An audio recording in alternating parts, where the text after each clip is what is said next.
That's very convenient because I have it right here. Yeah. So.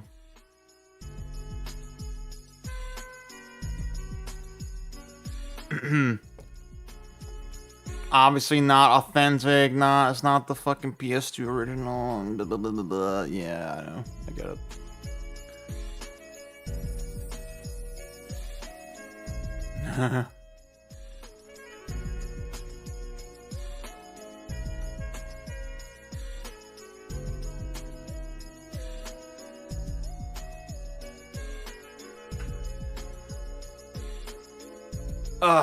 Okay, guys. I'm kind of feeling like I'm gonna come up with a little challenge run for MGS3. That's the goal. Zora Mamdani will play Spelunky. What makes you say that?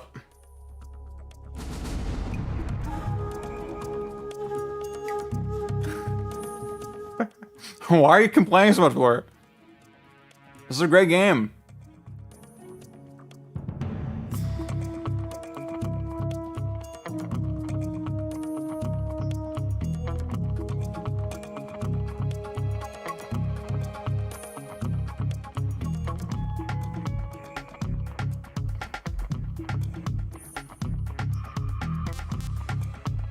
I think Zoran is probably super basic with his game taste. Okay. So, what do we do? How do we do this? I was thinking like, it's not that good of a stream game. Possibly. But like the people literally want to see it, so.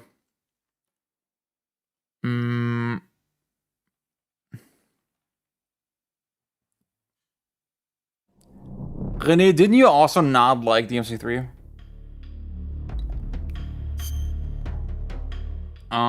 Sorry, MGS3. Is Zoran a gun and ball gamer? Okay, I was thinking I'll pick one of the harder difficulties. I don't like... Oh, wait. Wait. I don't have... What the hell? Oh. Extreme. Okay. Game ends on Steam. I don't like that. I think Extreme's good. I just think it's the weakest. After the end That's a crazy take. The world was split into two. Okay. East and west. This marked the beginning of the... Regardless of what you think of Tim Watts, he played Crazy X on stream. That is true. That is true. Okay. I'm gonna add another stipulation.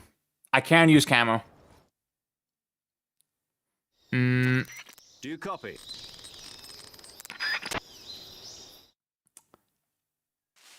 I will do a naked only run. And also, I'll do... Yeah. I'll do Snake Eater camera.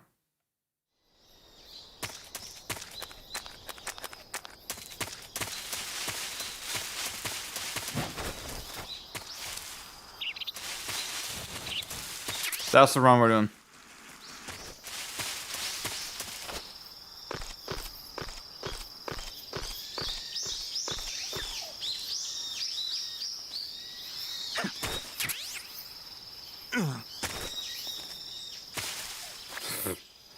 Dude, MGS4 is so bad. I can't wait for people to experience like MGS4's badness again now that the Legacy Collection is coming out. Oh man.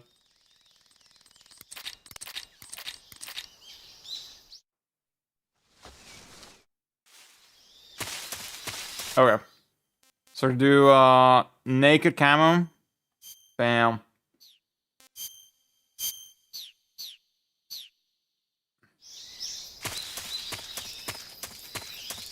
Okay, let's go. I gained a lot of extra appreciation for this game. Having recently played through it for the first time with the fixed camera. I feel like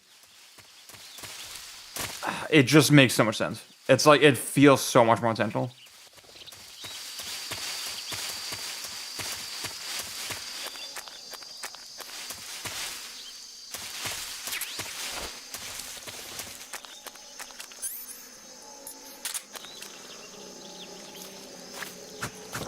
Oh, you piece of shit. Damn, okay. See, the problem with MGS4 primarily, honestly, is like, yeah, okay, the first 2 stages are actually pretty cool. After that, the game basically ends. After that, the game is like just set piece after set piece after set piece. And like, honestly, in terms of the story, like, let's be fucking real. Like, it's such a hokey fucking game. It's like all of Kojima's worst tendencies on display.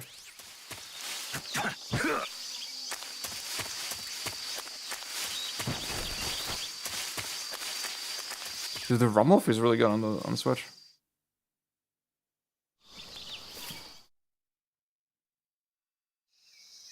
Snake? Like the God, Act 4 is Shadow Moses, right?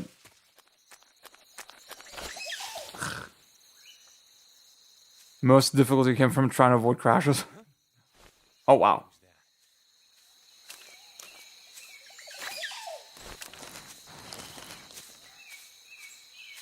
Hang on.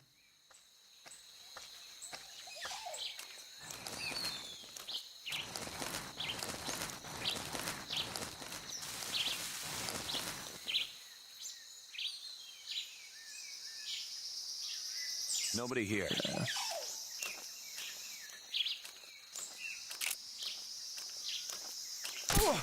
Got him.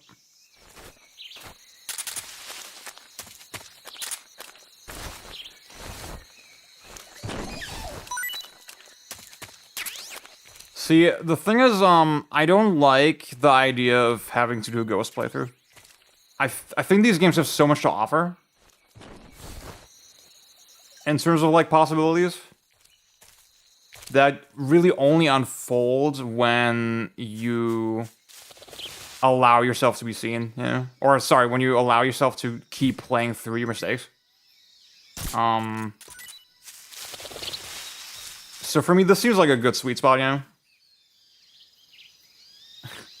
I will say, okay, you could say, ooh, you know, I know Rex, he had this run where he says, the homie Rex, he came up with this idea where, like, okay, you do a run where you kill all the guards, right? And that makes you, like, approach it very differently. I will say, no Trank seems like a fair run. But I haven't done the search before, so I kind of want to ease into it, you know? I kind of want to ease into it. Huh? Oh, fuck. Oh, fuck. Oh, well, there you go.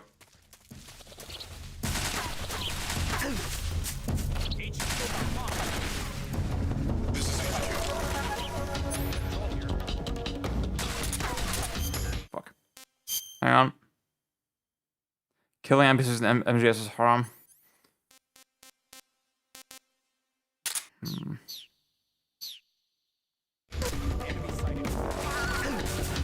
It's crazy that you just call enemies NPCs. That's not how you use that word.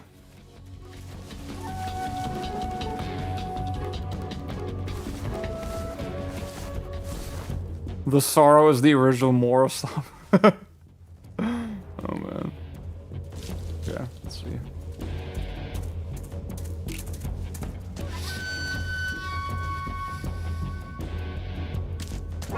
I see him. Okay.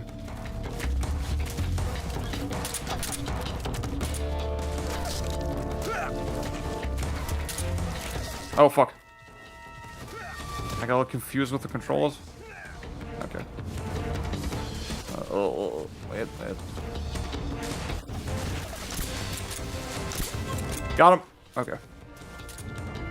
Anyone else? Oh, this guy. No.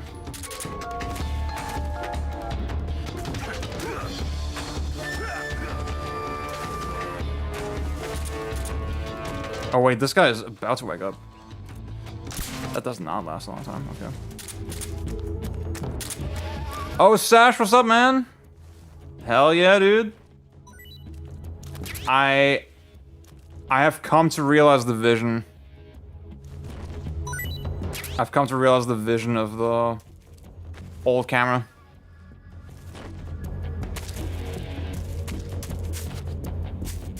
Enemies are NPCs, but not all NPCs are enemies. I mean, the thing is, the technical term non-player character, yes, that's anything that's not the player character. Patrol here. But also, well, Going into high alert. Acknowledged. The enemy is still nearby. Pursue and engage him. I feel like the distinction is like, okay, they're not like a part of the sandbox, really. Yeah.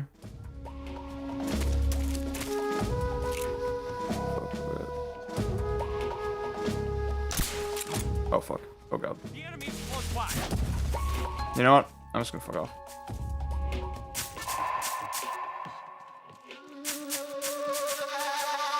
Did you ever play the Ape Escape minigame? No, dude.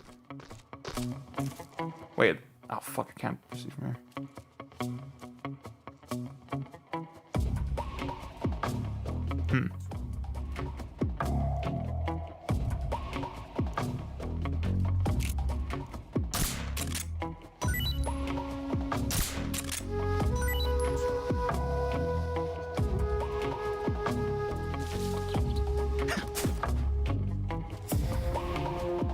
Oh fuck. That's the wrong button.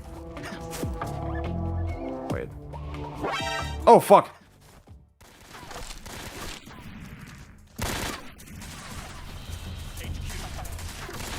This is HQ.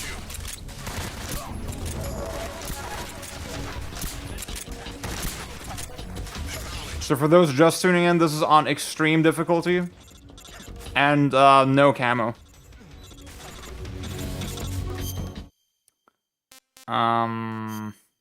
Wait. Oh, I don't have the cure menu yet.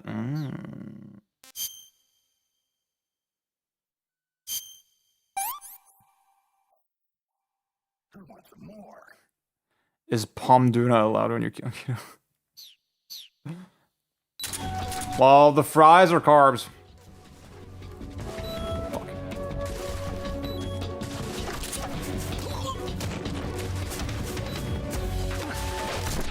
Damn, the reach.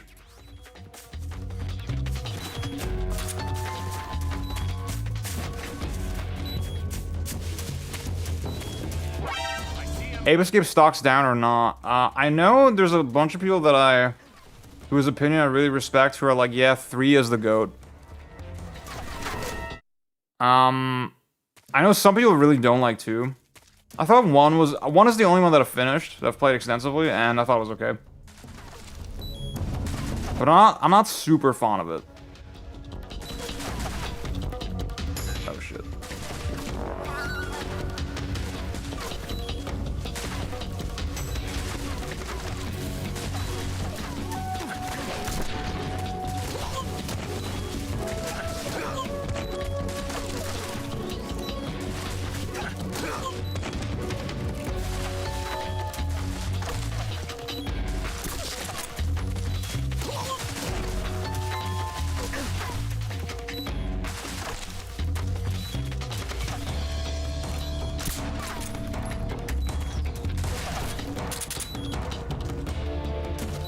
Let's see.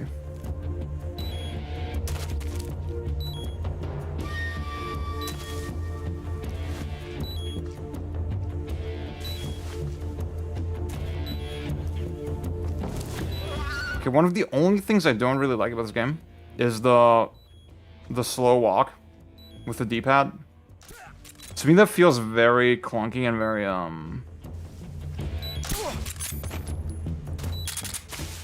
in, HQ. This is HQ. inelegant. We've lost the enemy. Enter high alert. Acknowledged. The enemy is still nearby. Pursue and engage him. I think Ape Escape, the Ape Escape games play good on the PS2 if you use OPL. I think that's fine.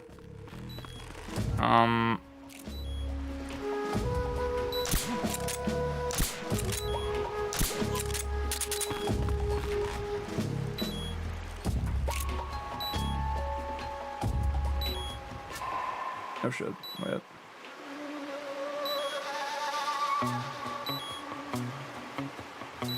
You gonna come down here? Yes, you are. Who's that? Oh, fuck. Try to remember the bases of CQC. Try to remember the bases of KFC.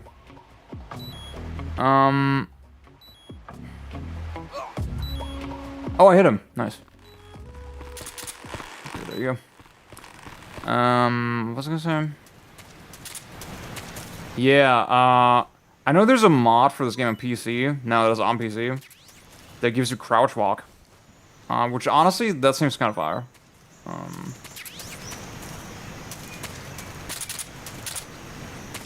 Next suppressor. Like, eventually I do want to play it that way, maybe. Oh, fuck. Oh, fuck. Well, I can still make it. Hang on. Obviously, I gotta pick up the sniper rifle here. Hang on.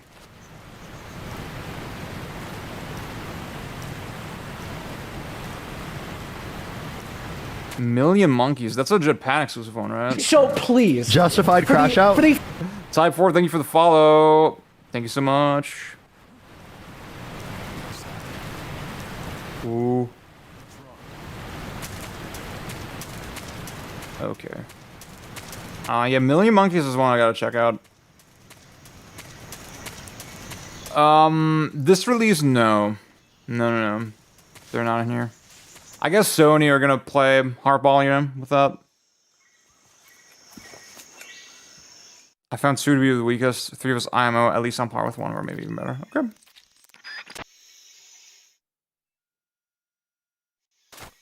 Huh? Who's that?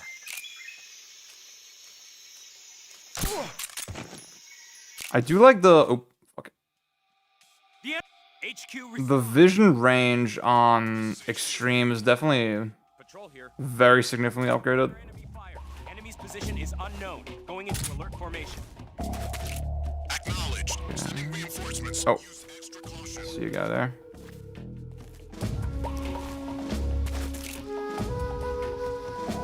Kick cans.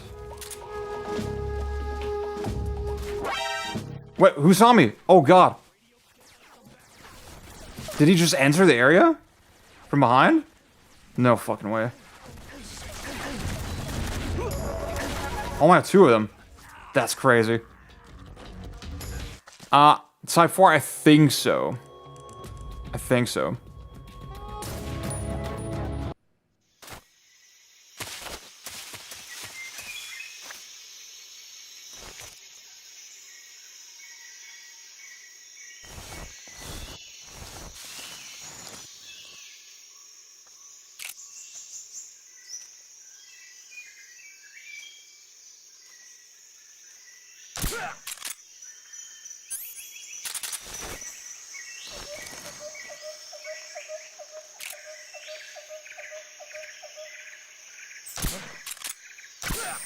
There's a recent mod for MGS5 as well, where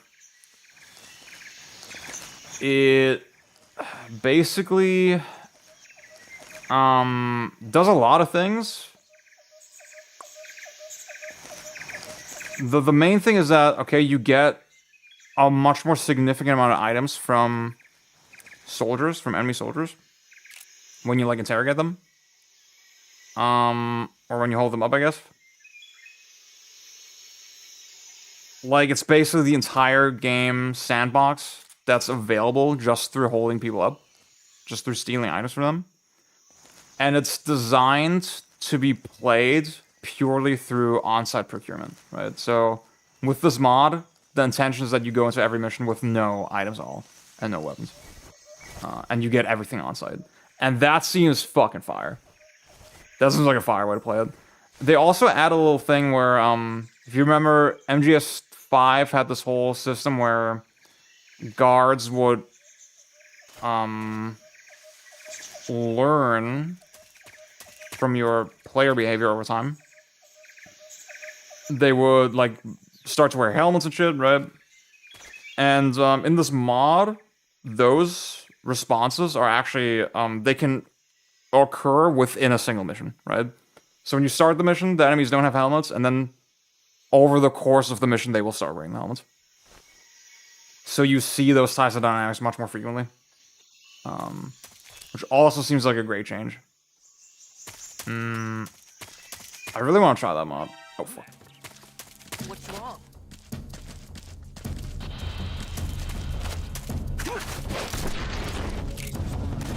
Oh, fuck. He's already down.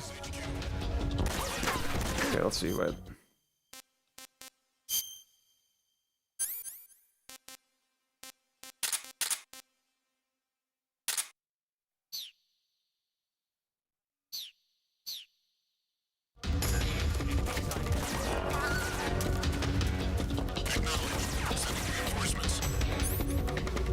Okay, the thing is, it's so funny that this is like a stealth game, right? But the shotgun in this game is weirdly awesome.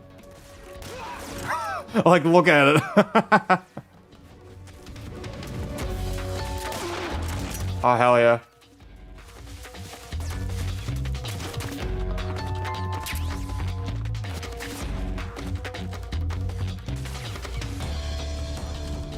Oh shit, that's a lot. Oh fuck, that's a lot, guys.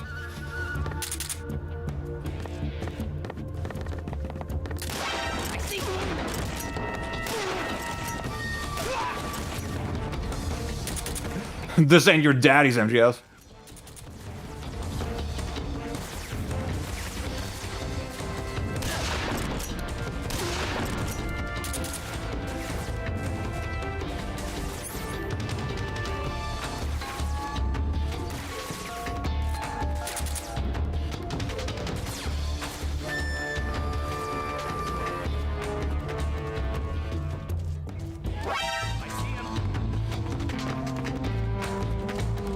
See, I'm definitely making the game easier than if I, like, purely... Oh, fuck.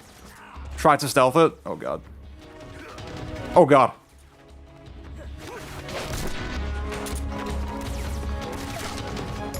But also, you know, I'm interacting with, like, parts of the... Fuck. Sandbox that I usually wouldn't. I think that's valuable. Oh, fuck.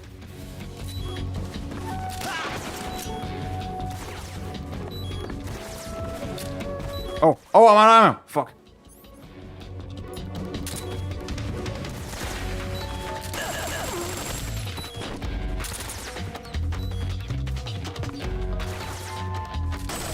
Oh.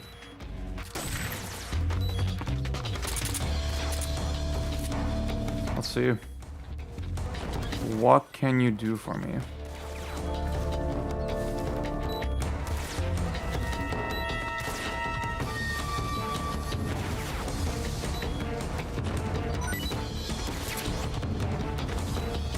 Now, obviously, the stakes of this would be much higher if there was, like, some sort of permadeath here. I feel like that would really... If the consequences for dying were higher, yeah. Oh,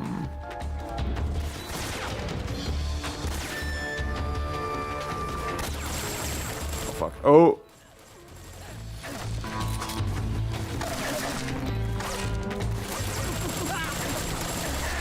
No! I'm interacting with things from the sandbox that I usually wouldn't. The things that sound okay when ZS says it, but not when Epstein says it. That's crazy. Snake, Okay. Let's try again. Oh, fuck. Instantly fucked it up. Hang on. So I got this weapon earlier. I did not get a sniper rifle. Okay.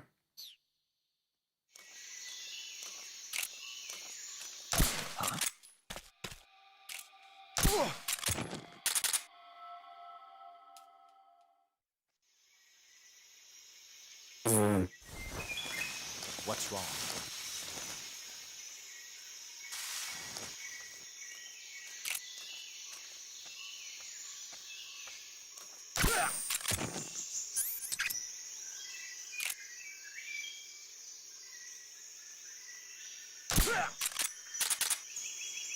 See you, my dude.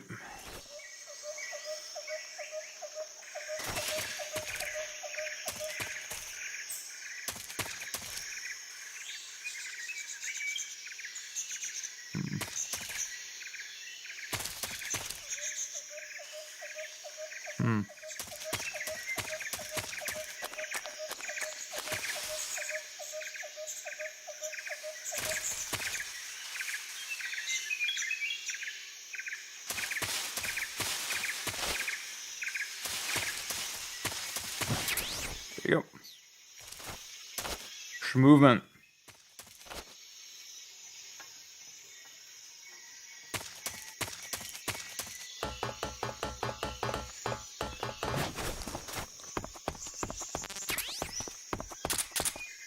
Oh, a suppressor for the big rifle.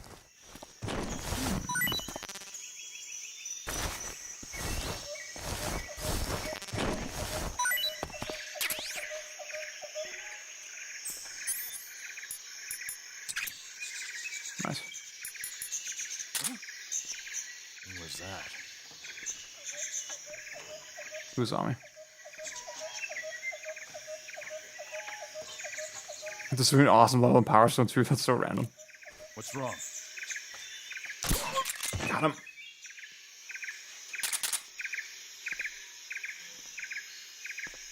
Okay.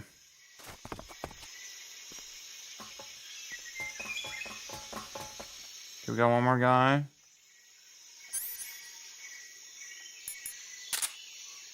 What's wrong?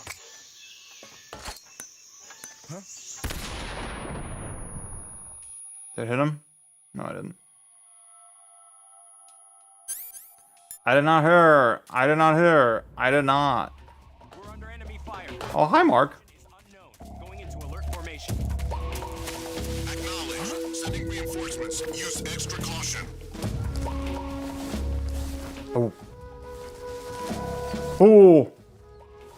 Dude, I'm a fucking G, dude. Do you see that? No one here after me.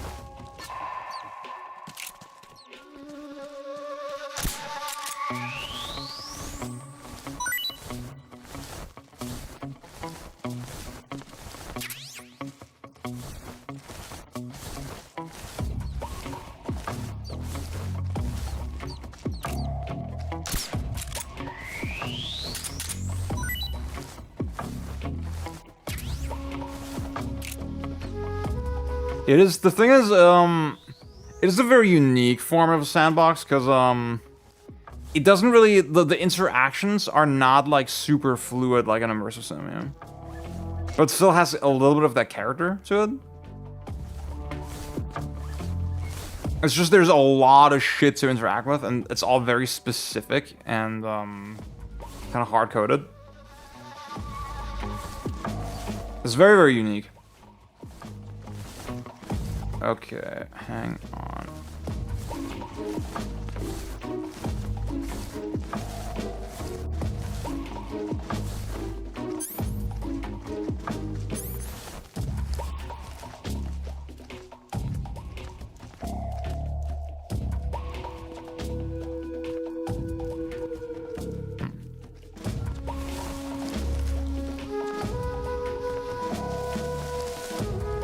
You piece of shit. Oh god, why would you do that?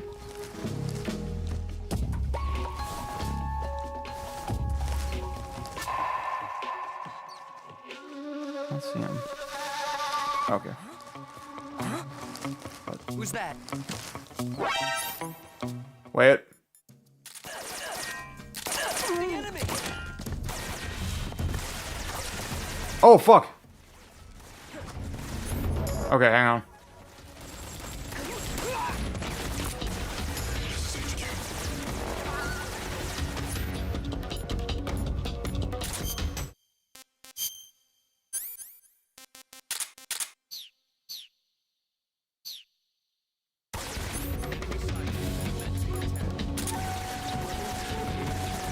Why can't I cover here?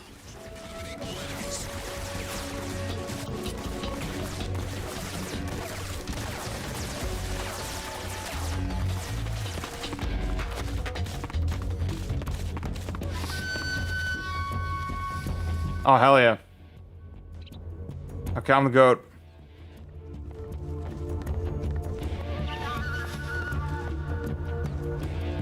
I'm the goat, man.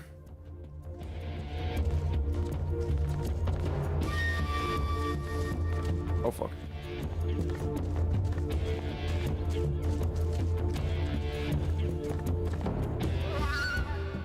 HQ, HQ.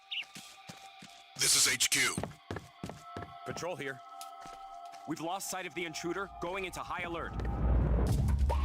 Acknowledged. The enemy is still nearby. Pursue and engage him.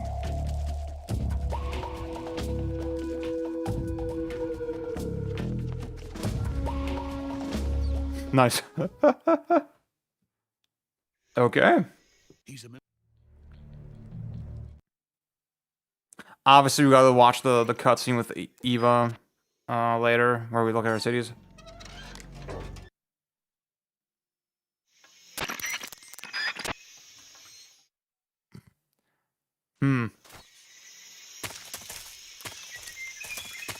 I wonder how, I mean, Power Stone was in one of the recent, like, Capcom collections, right?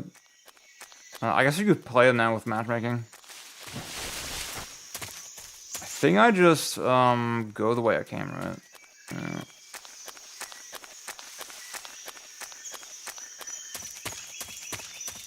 See, I feel like a lot of people, they came into this game with the knowledge that, oh yeah, there's a re-release where they added a 3D camera, like a third-person camera, and just judging it accordingly from there. You know, like, oh my god, obviously the over-the-shoulder camera is much more natural, so clearly it's better. I feel like you would be more open to it if you just approach it sort of from the release perspective, like knowing, yeah, this is how the game was designed. Yeah, this is the Master Collection on Switch too.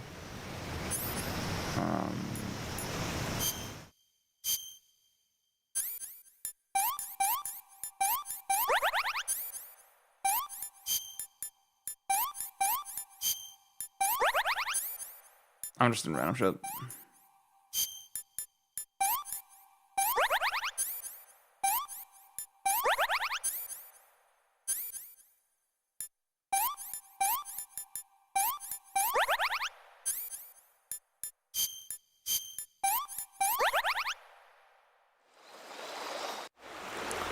I am, if you don't know me, I am a bit of a purist with, like, original games, with the old games and stuff.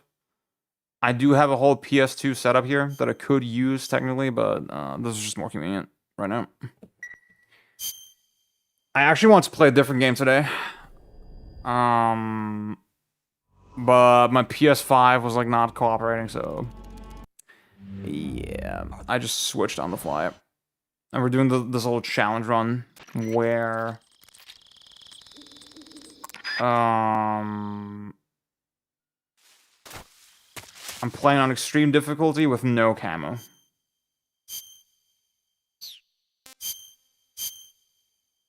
And seeing how I do. Lucari, what's up? That would be an option. See, I mean, I have an extra sensor bar here.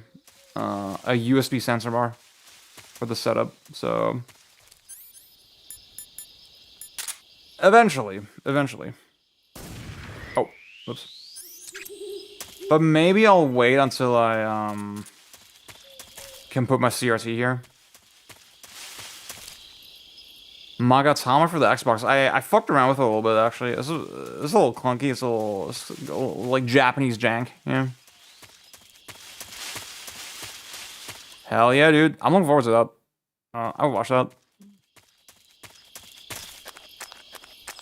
Ooh. Good game, dude. Good fucking game. I love games, man. I think Sin and Punishment, after I'm done with TGM, that'll be my next clear. My next, like, 1cc. Something a little easier, you know? Compared to TGM. Holy fuck. Like, I think that'll be a nice palate cleanser. Oh, she took my gun. Is anybody there? I'm not committed to, like, hard mode and stuff immediately, but, like, definitely normal 1cc. I've been told that that's very achievable.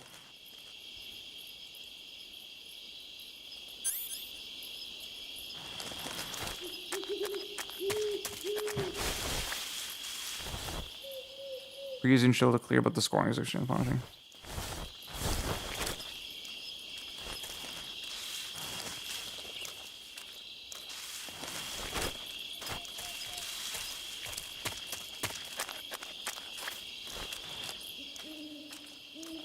Dude, the camera really, like, changes the game completely. Instantly you lose 500,000 points. That's crazy. Who's that? I was like, I'm not gonna make it before he turns around with the slow walk.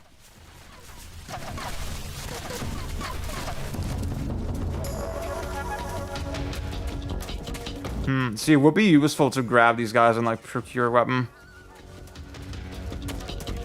90 million, damn, bro.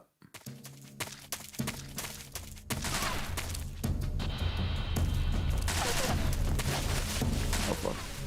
Oh, you piece of shit! Oh, what the hell? Hang on.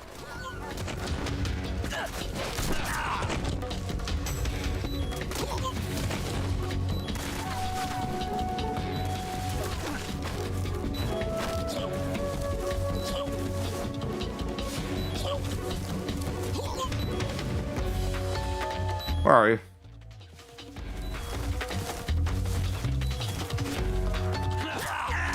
Oh, fuck. Okay, I pressed the button to kill him.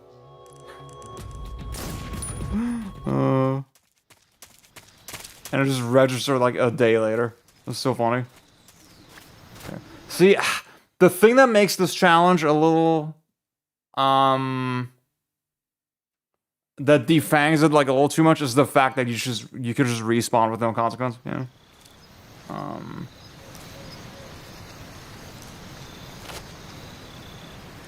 Maybe I need to like install like a perfect fucking mod that's like, ooh, that's the version of MGS3 that I want. You know? Oh, I think now a stun grenade will be perfect actually, man.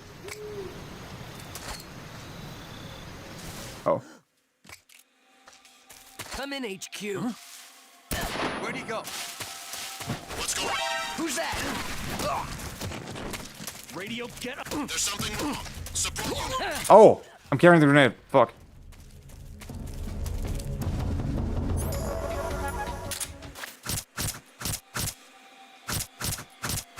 That's so lame. What's wrong? Wait, who? Okay, this guy. It's fine.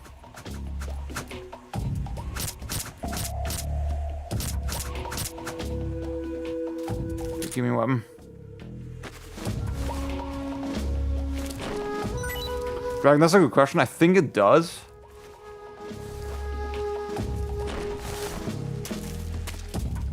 Oh, you can drop an enemy into water and that won't count as a kill. Huh.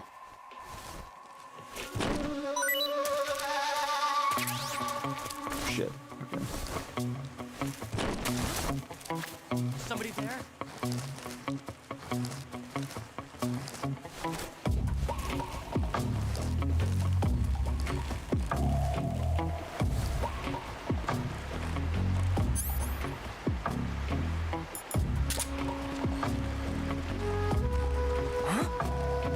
What's wrong?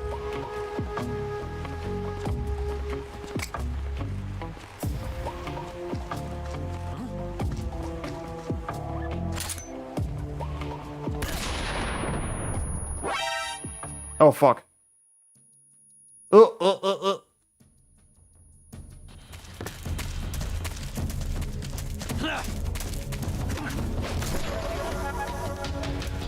Nice.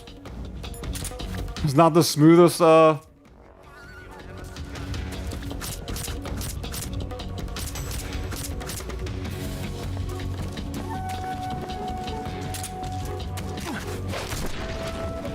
Fucking got him.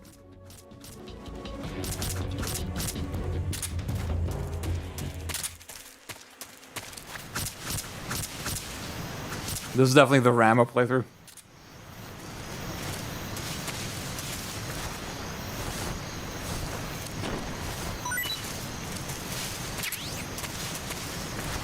I want some more. Oh, see, it was saying that in the description. I was like, what is this about? Oh, that's pretty cool. I'll try it next time.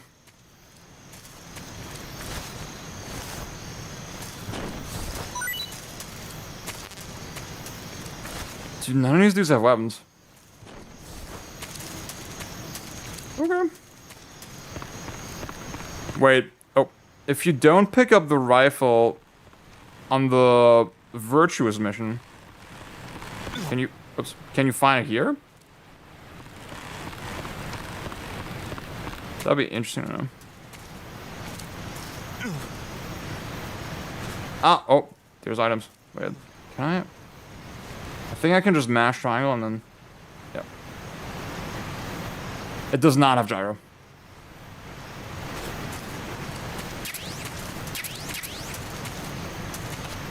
Oh, cool. Yeah. I mean, TBH, the aiming in this game is already so overpowered, yeah, that like, you don't need to make it easier. Yeah.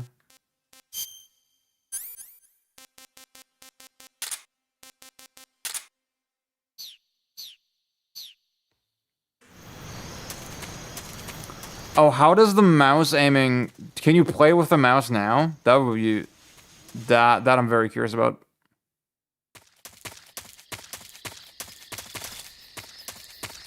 Yeah, with the pressure-sensitive buttons, I know the speedrunners like this version because it's just much more consistent.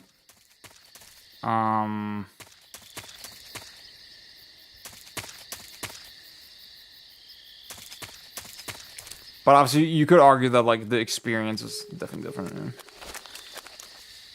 I do want to get the PC version at some point for modding.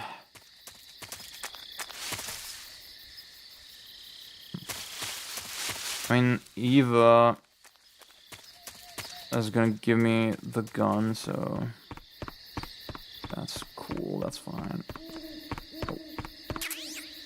Mine detector. Okay, cool. Cool.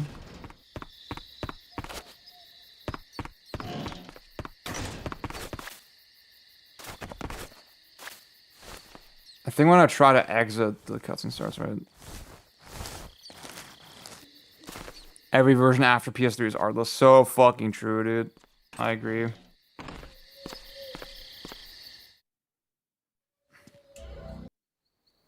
Okay, wait. We gotta do the one cutscene. Hang on. Actually, wait. If I hold R1... This wasn't part of the plan. What happened to Adam? What's your code name? It's Snake. Snake, huh? This game's so peak, dude. Oh my god. Well, I'm Eva. Are you here to tempt me?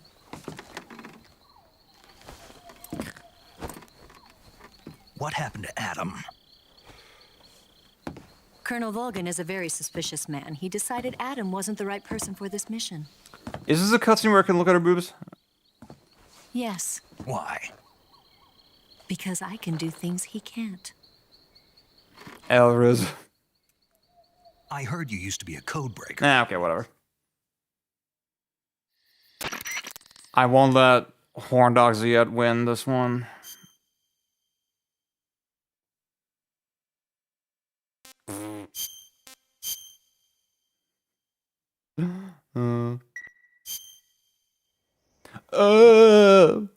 That was my DSP move. Wait. R1, there you go. Yeah. Oh, yeah. Oh, I can't decide which angle is better. Okay.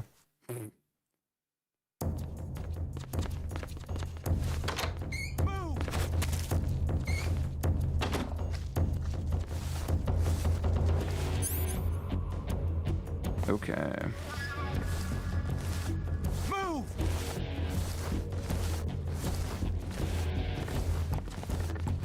Dude, the music in this game is so fire.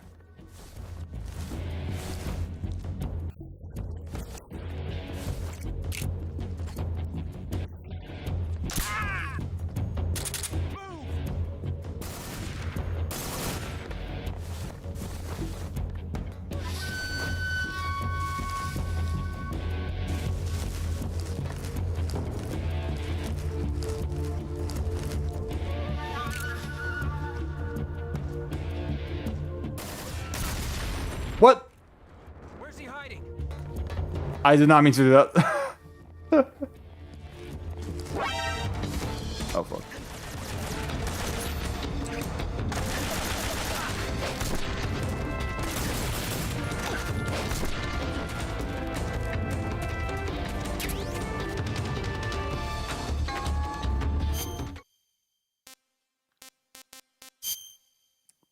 Man, the fucking cure This is like low-key the game's biggest flaw. It's just such a pointless fucking thing.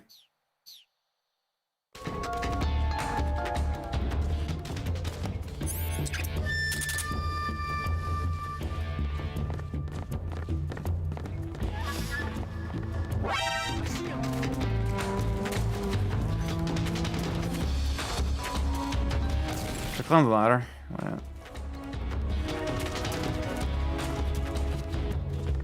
Okay, I don't see him. I see him.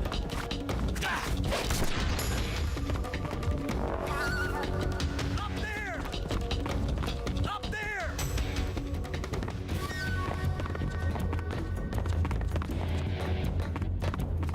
Wait. Huh. How do they deal with that?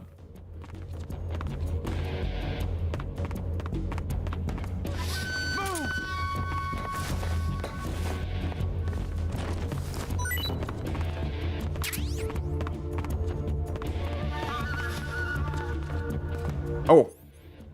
Perfect, hang on. No!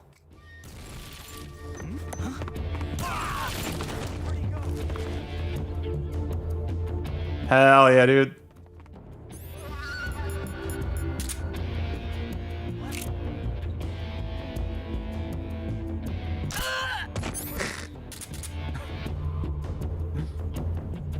Survival fear if it's a game like Death Stranding more.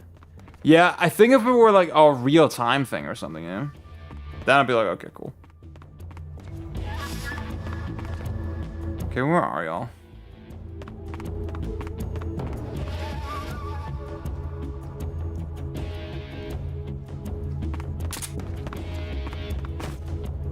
I want to roll, but that's fine.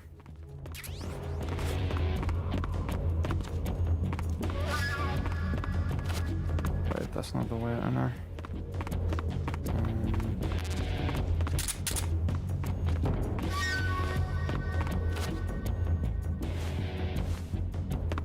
Nobody here. Just gonna pan to the right. Hang on.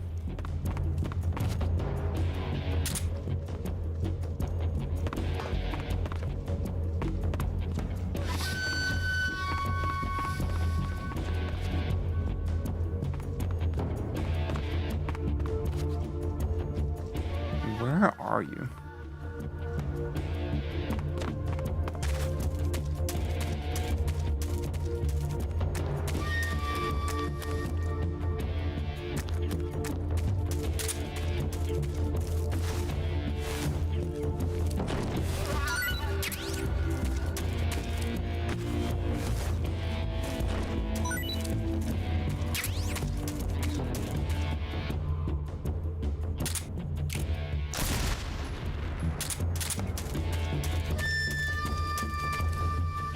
Okay, they did not hear that.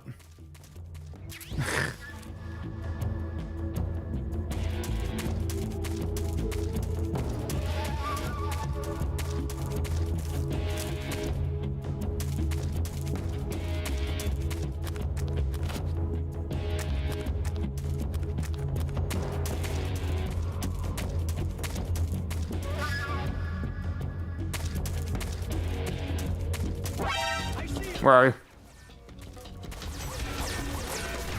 It just occurs to me, maybe I should change the title of the stream to reflect the challenge that we're doing here.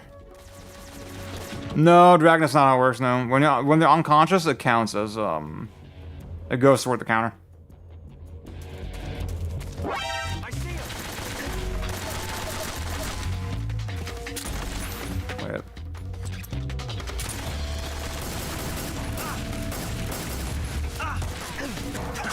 Oh, fuck you.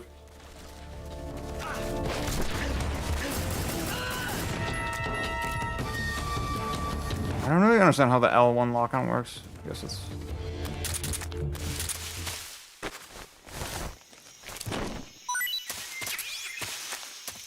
the L1, if I want to lock on, I just press attack. And if I want to strafe in my currently held direction, then I press L1, okay. Let me change the stream title real quick. MGS3. No camo extreme challenge. Boom.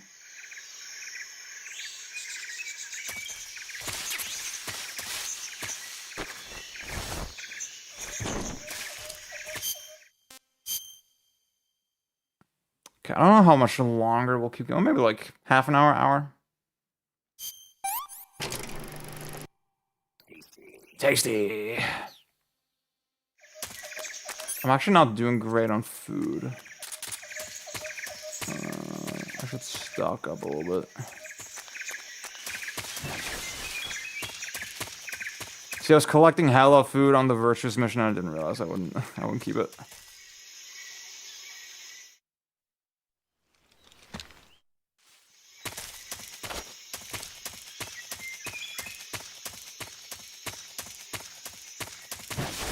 Oh, hang on, there was a whole system where if you keep your wounds, it actually increases your max health over time. That's another thing I like.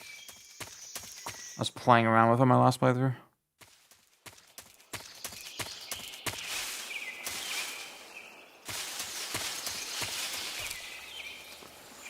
Oh, can I find the crocodile camo here? I don't remember. Dude, it's kind of crazy just how big some of the rooms were in this game. It's very cool.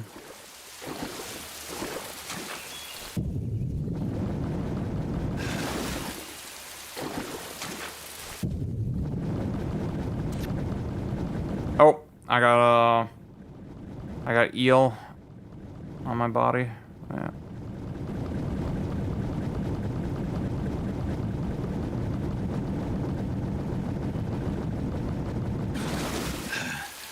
Dude, also this fake reflection looks so cool. Wait, wasn't there like, if you have a leech, wasn't there like benefits to having it?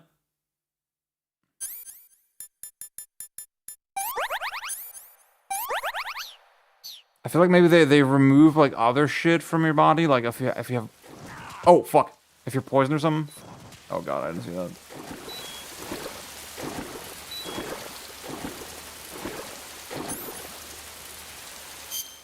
I have the revival pills as well, yeah. Man. Dude, this game is so fucking goated. That's so good. So good, man. So good, man.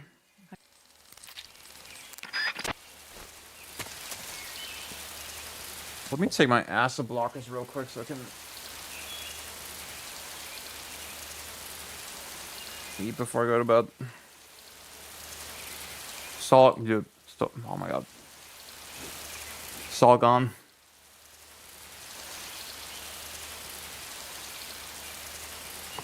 I'm not Saul Goodman. My name is James McGill. Fuck. Oh my god. Oh fuck. Oh shit.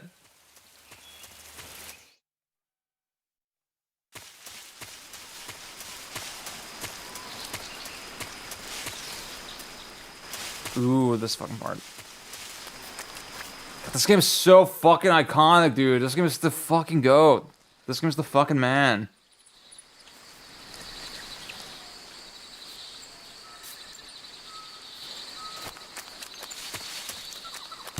Oh! Oops.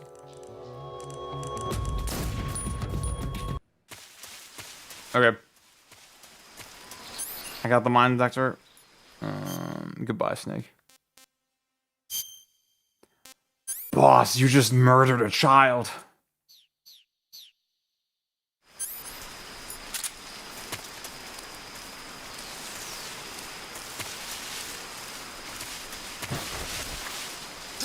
Oh!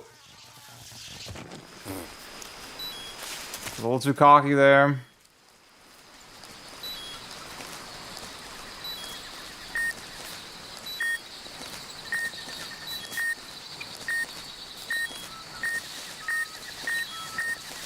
Oh, I see it.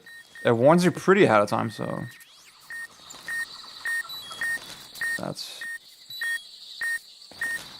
pretty neato. There.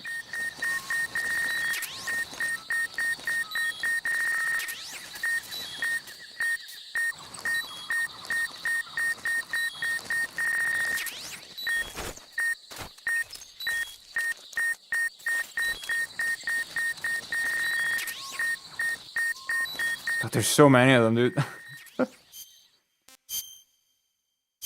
Okay. Disgusting. This game is anti-communist propaganda, by the way.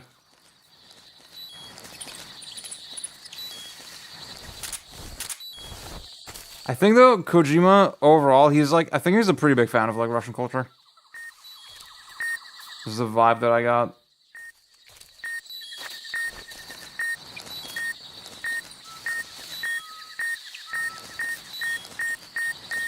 I don't see it. Oh wait, it's here.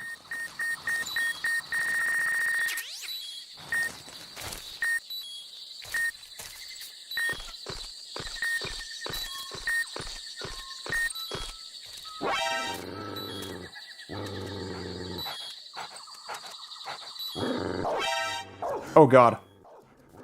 I forgot the dogs call the... Shit. Wait. Oh fuck. I'm getting a little nervous. Wait.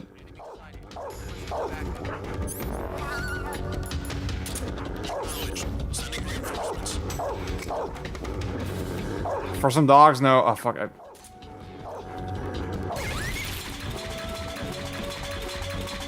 Oh, I triggered the trap. Huh.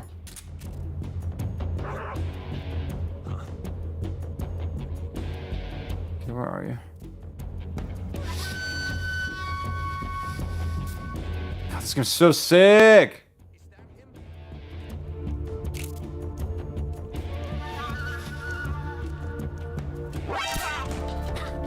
Got him!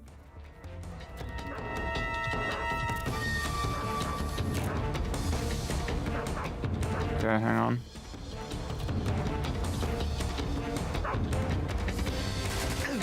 Oh, you piece of shit. Oh my god. Dude, this is like scope canceling Halo 2. Holy shit. Okay. I was not familiar with your game. I was not familiar with your game.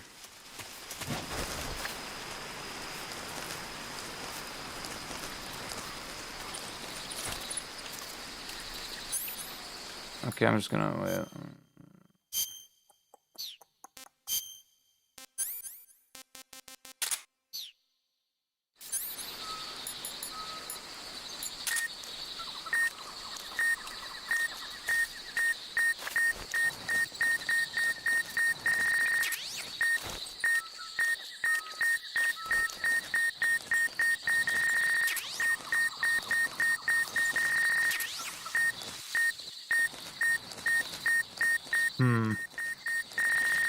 Maybe I can use the claymores to my advantage.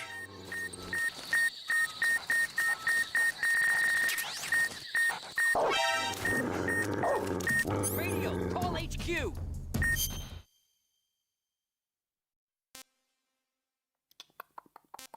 Hang on. Oh, I got this the tranquilizer. Okay, that's pretty cool.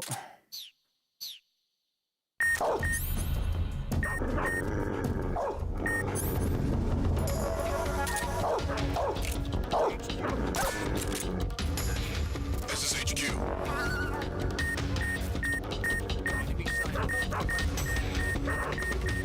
Acknowledged. Sending reinforcements. Oh my god.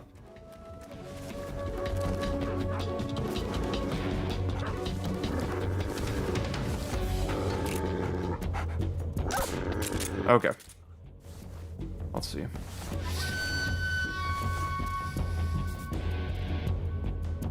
think I can crawl through that hole, right?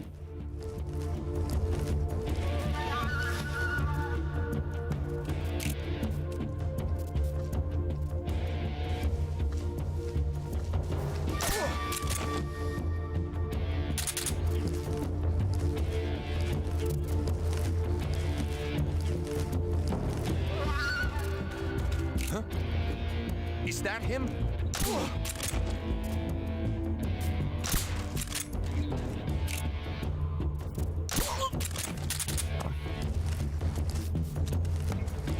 He wake up?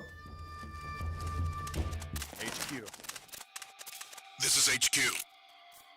Patrol here. We've lost sight of the enemy. Okay. Let's alert formation.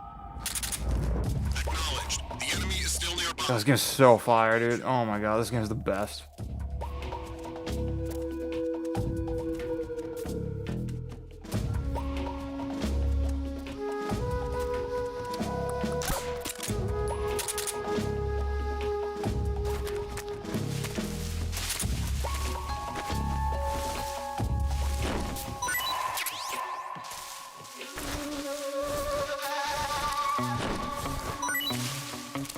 I feel like on this difficulty, the weapon procurement actually becomes important. I feel like on normal or hard, I was never really running out of stuff.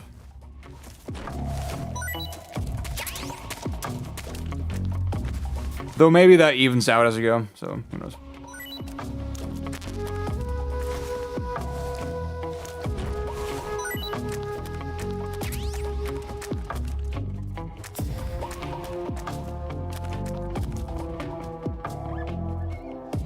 Okay.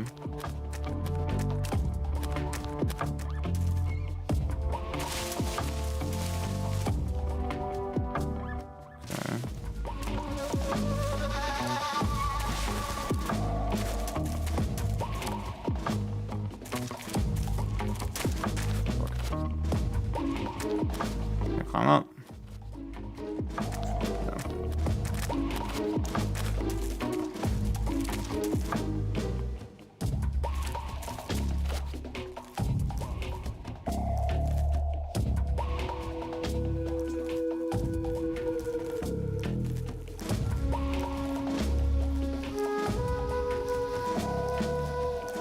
Ooh.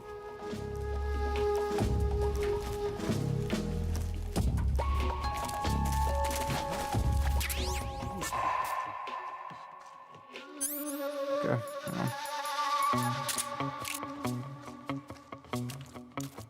Huh? Where's he hiding? Ooh. Okay. What's wrong?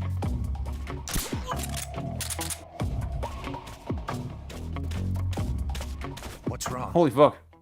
No way.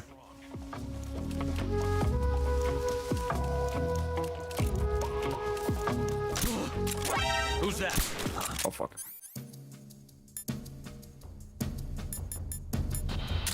Radio, get us back.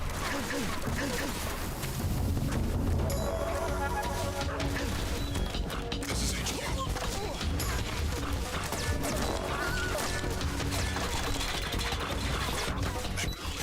Eliminate all enemies.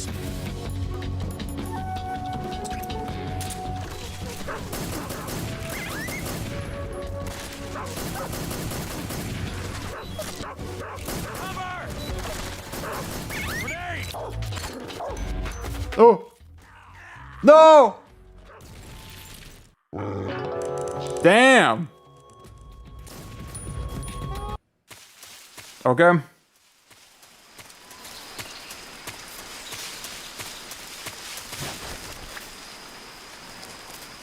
God damn, dude.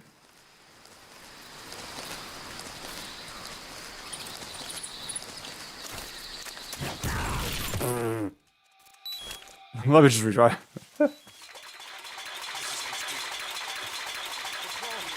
Oh, it's just a noise trap. Okay, I got it. Okay, I get it. Alert form. I feel like there should be a way to use the claymores more effectively.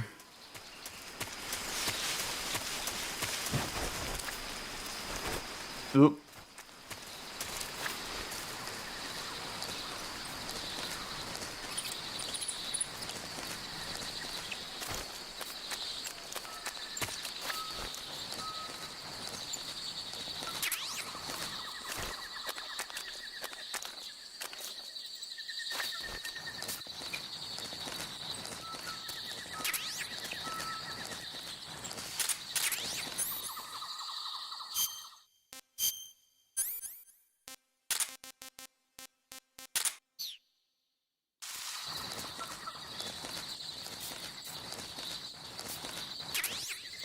Okay.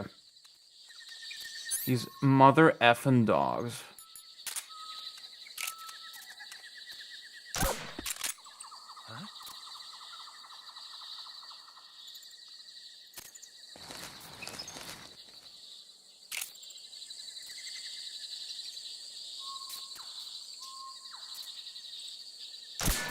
Fuck.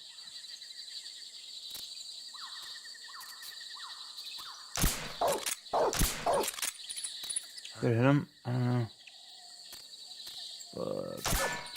Okay.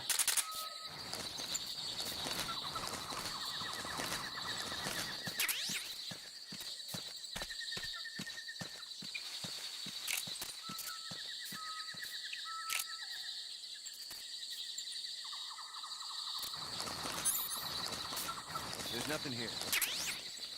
You gonna wake up the dog? No.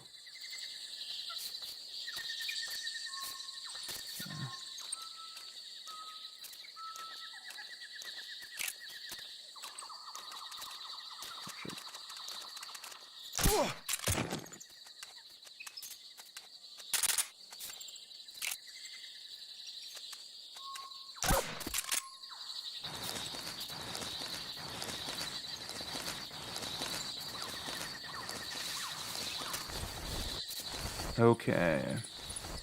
Where was the little hole in the fence? I think I'm going the right way.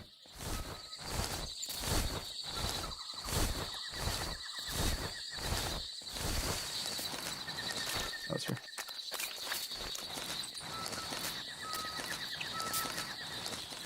Oh, you fucking piece of shit.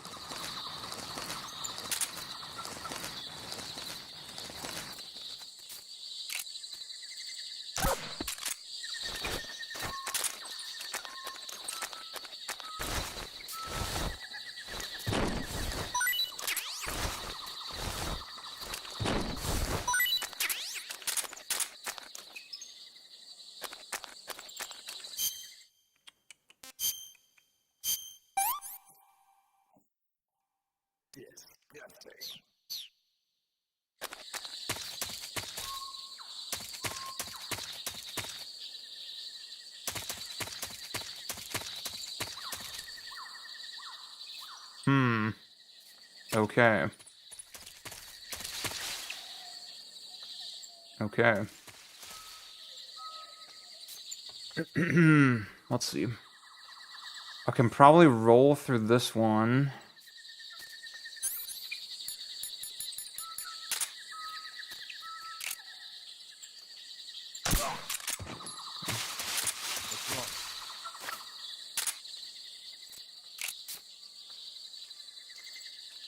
There's so many guys. Holy fuck.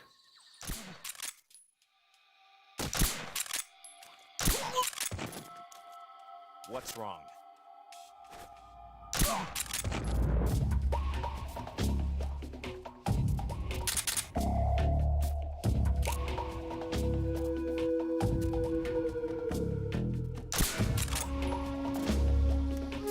The fact you can hit the fence and, like, you make the sound, that's so sick.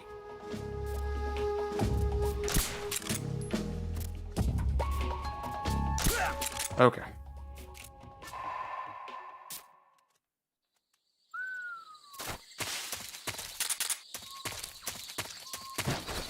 Nice. Okay.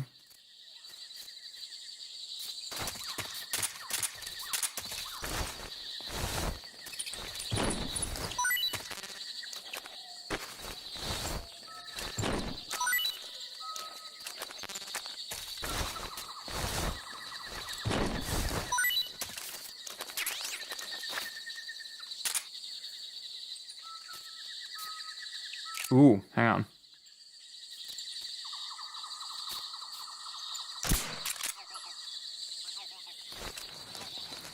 Is that gonna work as a distraction? I can't doubt it.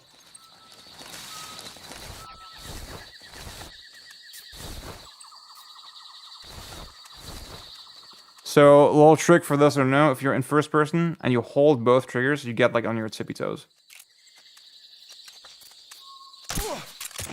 That's very, very useful. You can also scoot to the side, like this.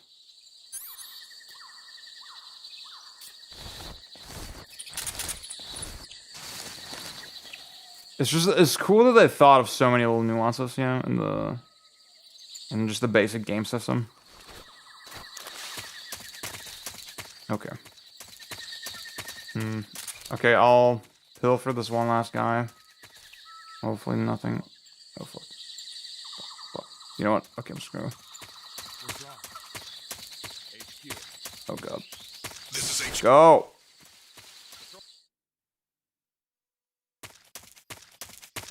Okay.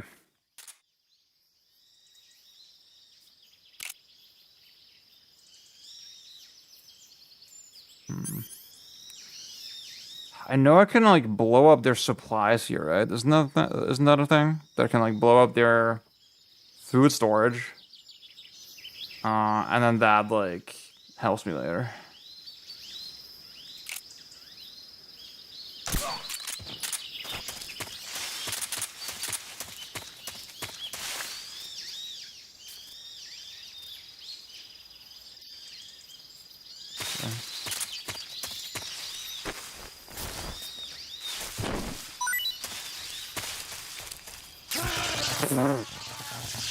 Fire. Oh man.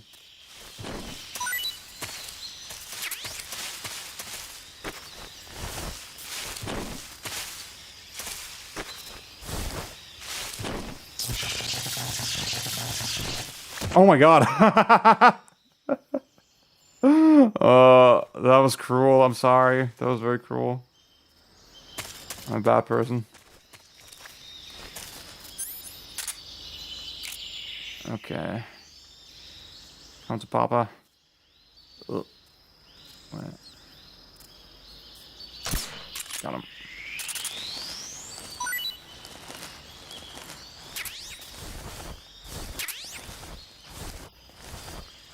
Okay.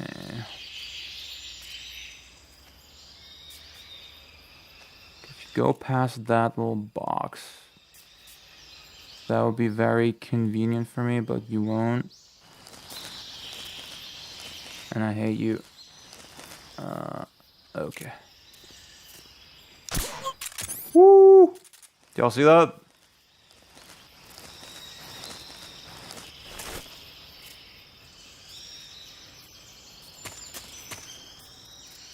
I think this is the food storage. Oh, also there's the heli. I'm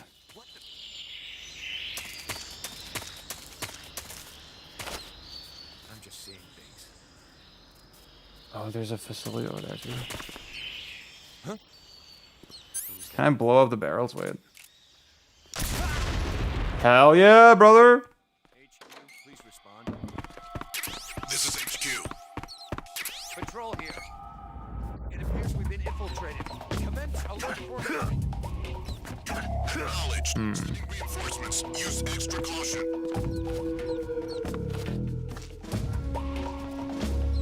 Shit. I'm all scared. Who's that? Oh, fuck. Oh, God, what do I do? Hang on. Oh, I know. Hang on. Thing right here.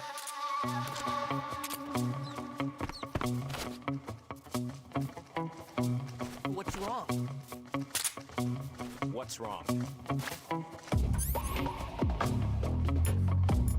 Okay, let's see. Oh! Was that the rat triggered it? Brace our backup. The rat triggered it. Oh my god, that's crazy. No way.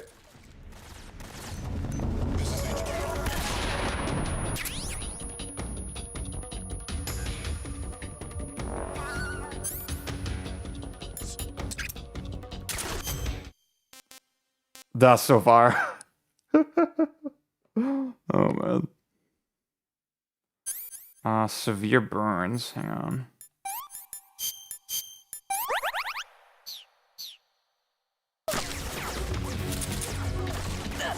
Oh!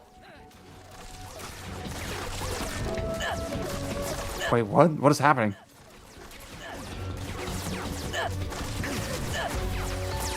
What is that noise he's making?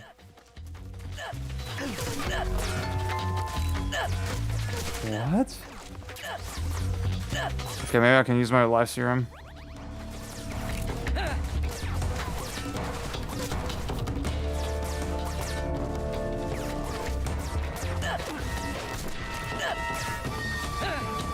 What?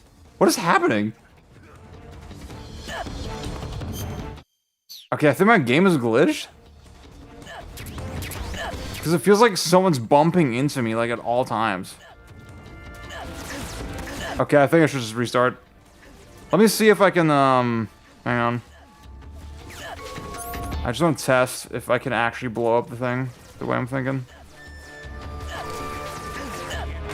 Oh my god, stop, stop, stop! This is crazy. What the fuck just happened there, dude? It was a very functional game.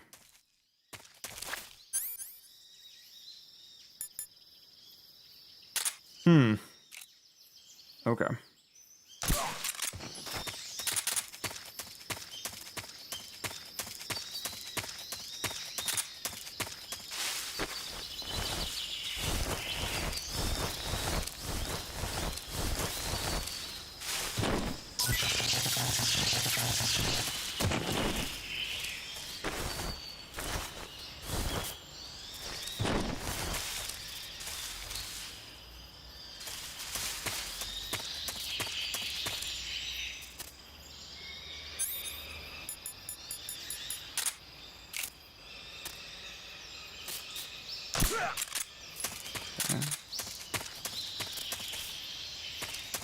What's wrong? We saw.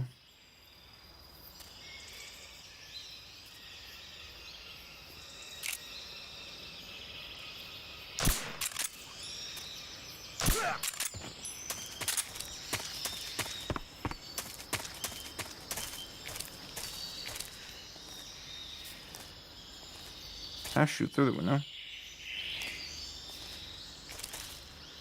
Freeze!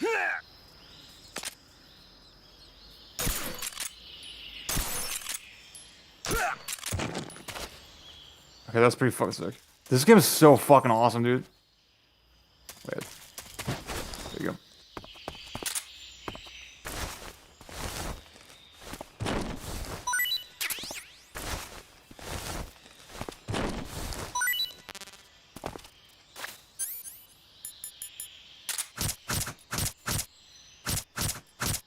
I'm playing with such a bitch.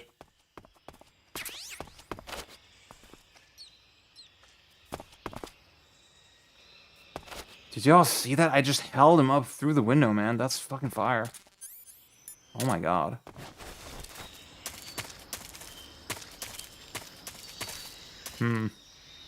Okay, I think I need to make the stream more engaging by actually thinking of shit to say.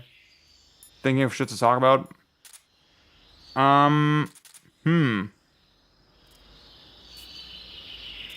But honestly, I don't know.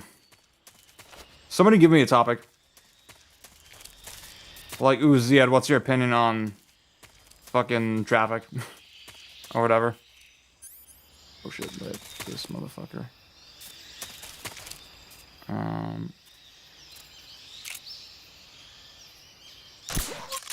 Fucking got him! See, hang on.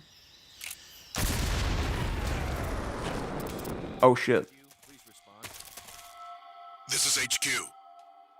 Patrol here. It appears we've been infiltrated. Commence alert formation. Acknowledged. Sending reinforcements. Use extra caution.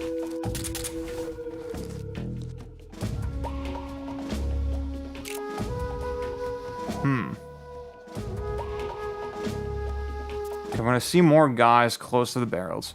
Are you hyped for Phoenix Cyclops? Oh, for the Marvel Token DLC? I'm like a centrist, I think, with that character. Oh, fuck. No! There you go. That him? Radio, where's our backup? Oh, fuck. HQ, please respond. This is HQ. Enemy sighted. Commencing attack. Acknowledged. Eliminate all enemies. Oh, fuck. What differentiates routing from just hard memo? That's a great question.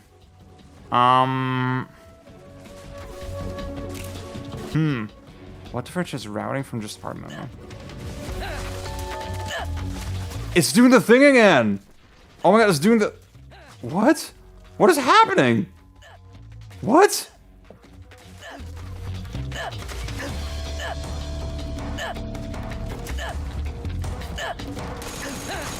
Dude, what is happening? What is happening? Why is it doing the thing again? Oh my god. Okay, I don't know. That's very weird. I mean, routing is the process of learning the route, right?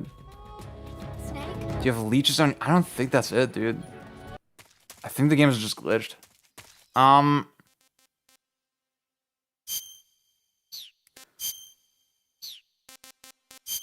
So would argue routing implies, okay,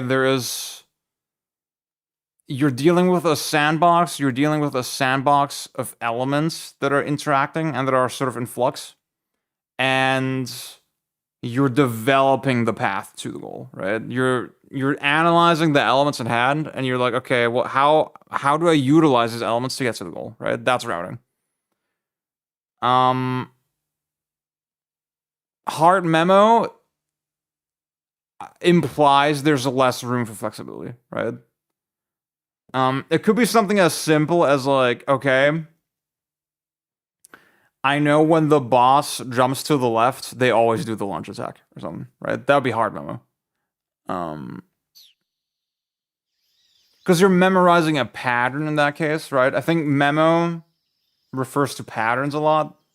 But it could also be... See, for example, I think Mega Man is a weird edge case, right? Where, okay,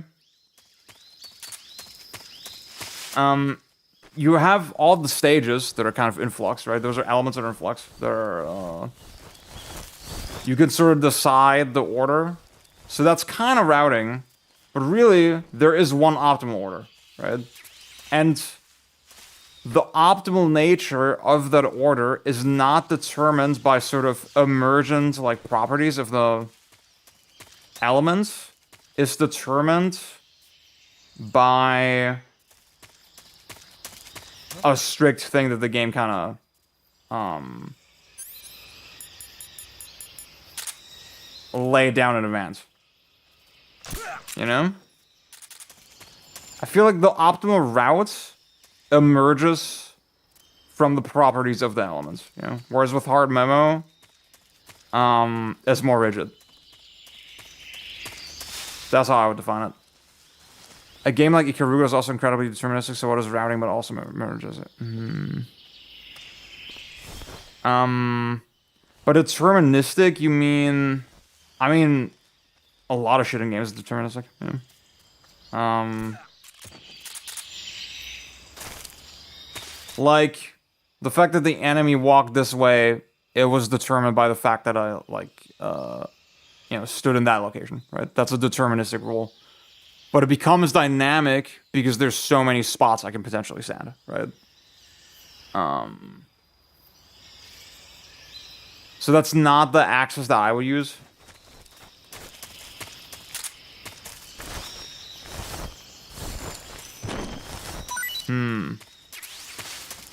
Are you saying that with Ikaruga, like, it's a rule that I can suck up bullets of the same color, but then clearly the game is, like, sort of arranged in a way where it's goading me into, like, doing it in a specific way? The fact that more enemies always spawn if you properly speak, you members were... Yeah. I mean, that's scripted, right?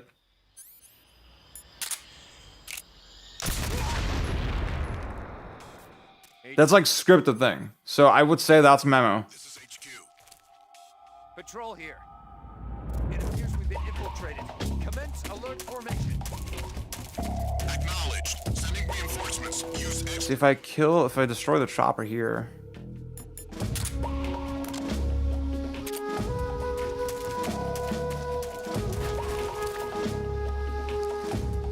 They're all scripted. Every scoring round is also has a ton of memorization at the high end. What's wrong?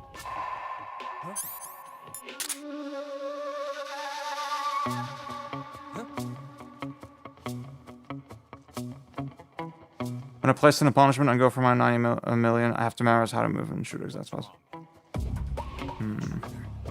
He's probably around here somewhere.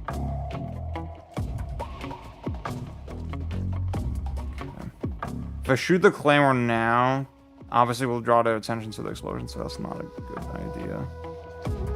Where I'm at. This is definitely the thing holding me back from liking shows, but I want to wait and try Garega Bad Rider for Clue. Yeah. I want to be cautious not to say that shmups are like super memo heavy. But personally, that is a sense that I have a little bit. Oh, what the hell?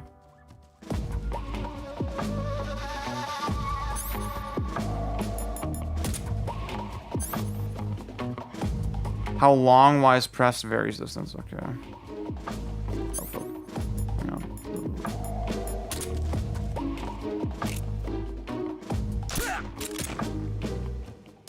I bounced off Garega, but I'll have to try again with the PS4 instead of Mister. I know somebody was trying to get the shmup overlay bullshit working on Mister. I think that'd be cool, but obviously the M2 port is probably still the way to go.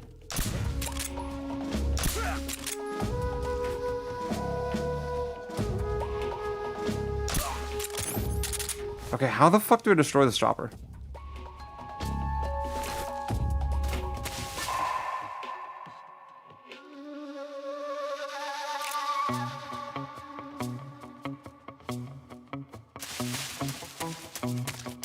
I guess I could shoot at it with the Gatling.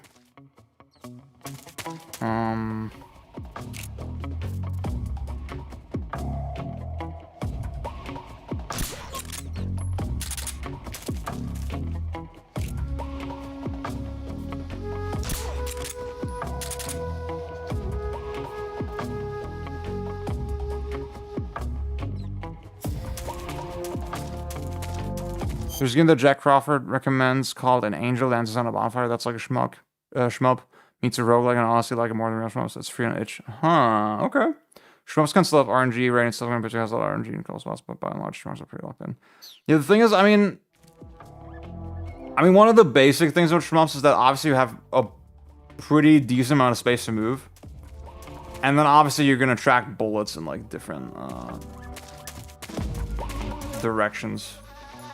And that makes them like a little bit dynamic because like it's unlikely that you're gonna replicate the exact same perfect choreography every time.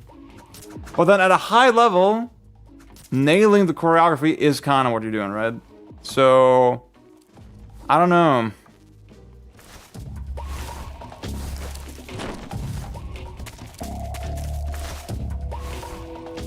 That's not the type of game that I really enjoy, to be honest. I like emergent kind of problems, yeah, and come up with solutions on the fly. I think that some shmups are better than others in this aspect, be it in the recovery phase that makes the decision tree more important, or something like SDOJ with a shit ton of RNG with bullet trajectory. The way I see it is that nearly every single player game will have a flowchart. The death comes from how many flowcharts exist.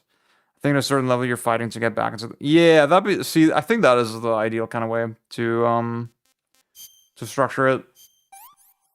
I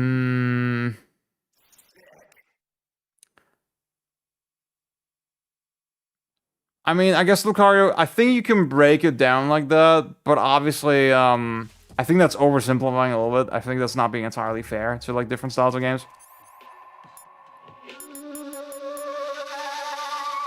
I mean, you look at something like Boghawk's recent game, Caramel Action Micro, and that's like, I mean, that shit is so fucking dynamic and evil. Like, Jack is the one guy that, like, sort of mastered it, and even he was like, well, I can give you, like, very general tips, but it's really hard to flowchart it, yeah. HQ, please respond. This is HQ. Okay, hang on. Patrol here. The situation is normal. Understood. Return to your position.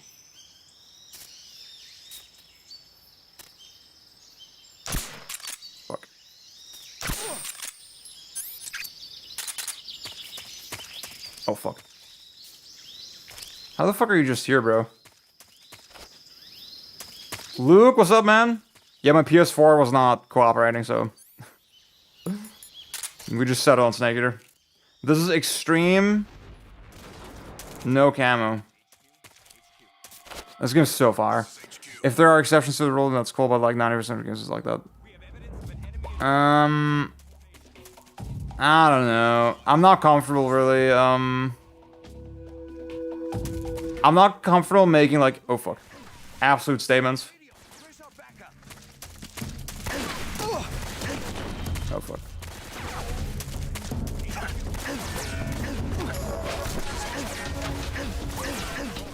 Oh, my God. Where are you?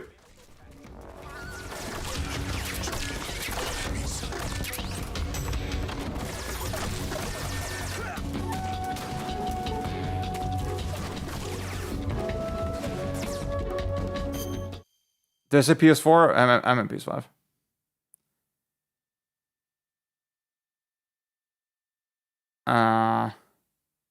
Yeah, the thing is, I couldn't access extreme difficulty until I said I like MGS3. For some reason. I don't exactly remember how it works. But yeah, that's why I picked I like MGS3.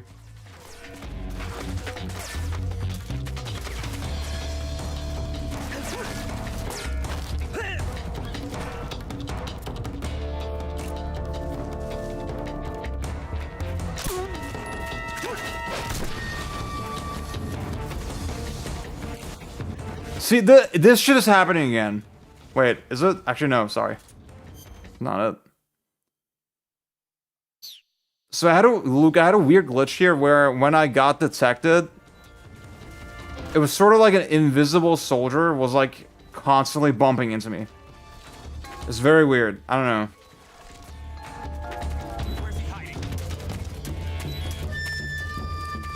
This is definitely the Rambo playthrough.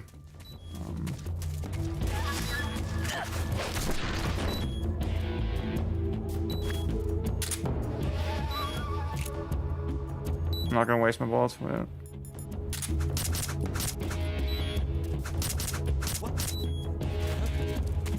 Is that him? Where are you? Okay.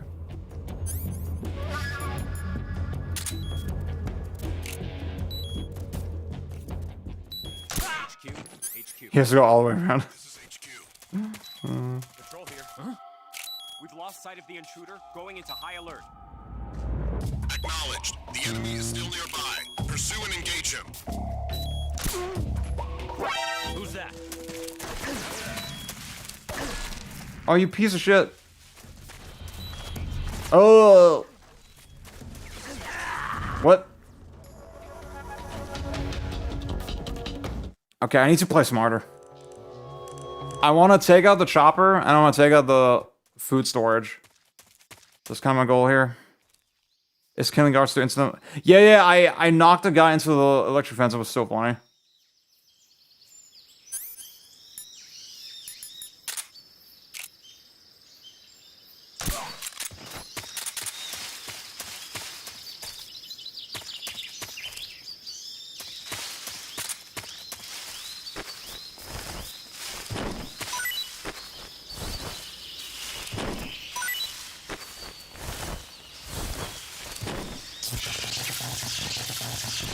Boom. So good. Okay. What if I go them all into one spot? Dude, Luke, I had a crazy moment earlier when there's this guy at the window, and you can hold him up through the window, and then you can shoot through the window, and it will like leave tiny holes. It's so fire. Huh? You're dead. Who was that? Boom.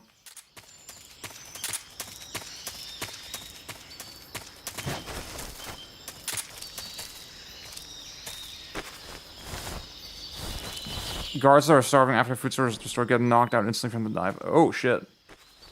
That's so fire. Dude, this game is so sick!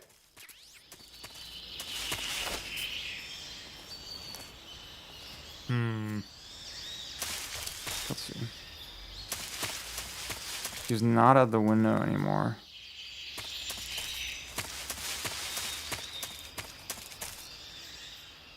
What's a good way to take out the chopper? I was thinking I can just shoot at it with the Gatling, but obviously I should take out all the guys first.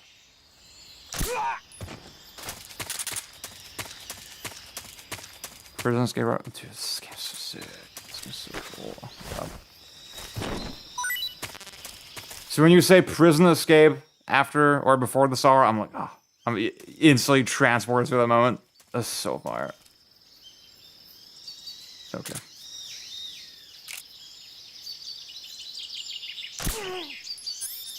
I planted with explosives and blow it up right before you were here. Okay.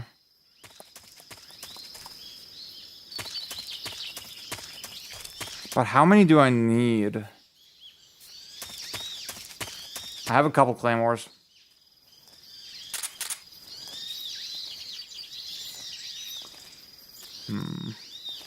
Is he gonna see me now? Who's that? Oh god. I fucked it up at the last minute. Because of course I did. Hang on. No!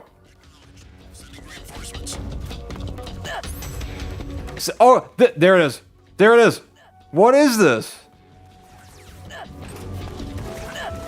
What is this? Oh my god. Do y'all see this? Like, this is not normal. This is definitely not normal.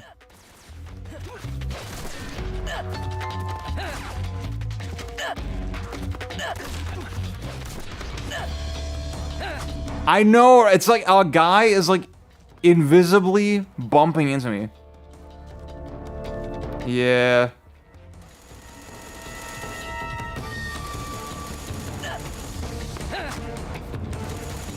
I don't know, dude.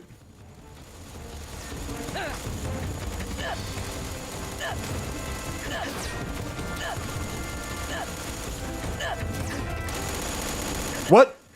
What? Dude, this game's fucked.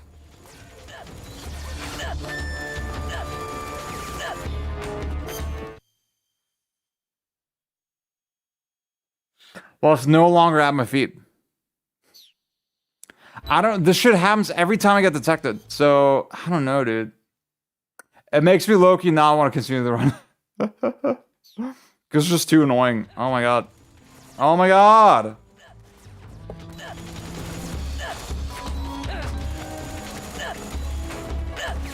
God damn it.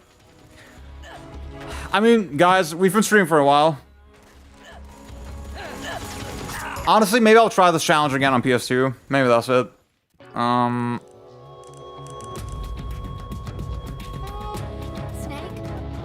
Oh my god. Hang on, let me look that up, actually. Let me look that up. Is that like a thing? MGS3, invisible guard bumping into Snake.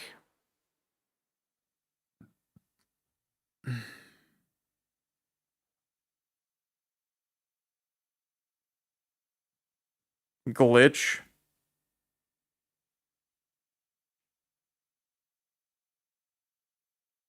I don't know. Well, we got it on record. Konami, if you're seeing this, if anybody at Konami seeing this, consider patching this. Thank you. It's never gonna happen. Okay. Guys, it's kind of late.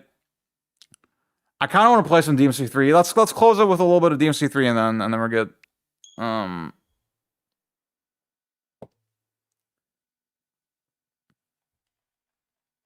think eventually when I do my DMD run, I'll do it on the PS2, of course, with my CRT. Guys, I came up with this funky button layout. Judge my button layout. Hang on, wait. Oh, oops. Oh, fuck that. So it's L2 to lock on, R2 for style, and Y for melee.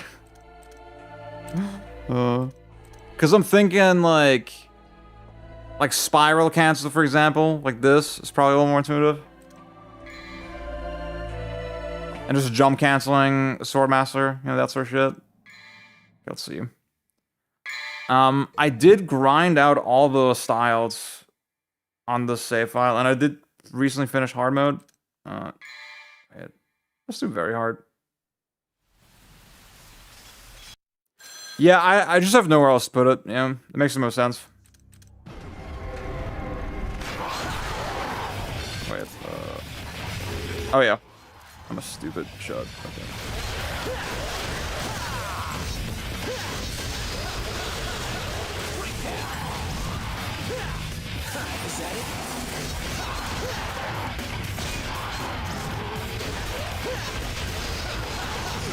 Oh fuck. Oh, I pressed circle. I'm an idiot.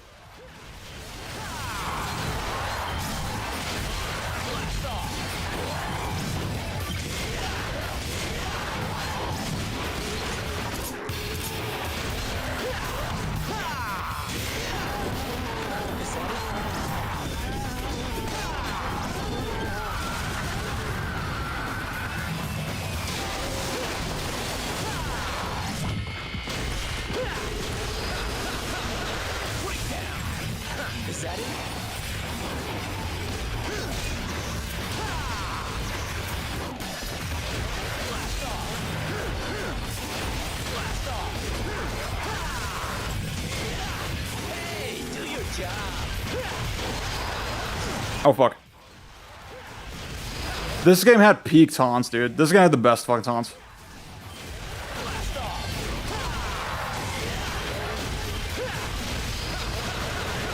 This is on the Switch. This is on the Switch. Wait. How do you do, I do want to try Crimson, though.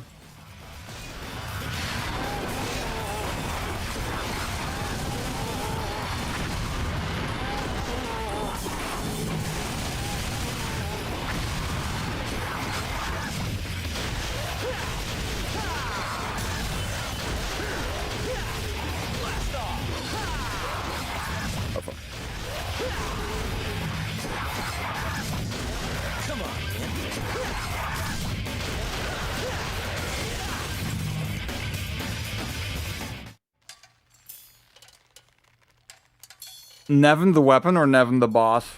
See what the thing is, I've started to just try to play this game much more optimally, yeah, and less for style. And that's made fights like Nevin a lot more bearable, yeah, where it's like, okay, you know what, I'm just gonna, like a true degenerate, I'm just gonna do fucking Beowulf, aerial attack, JC, Killer Bee is the move, right? Killer Bee. Killer Bee over and over again, and then when I have it available, real impact, and that's it.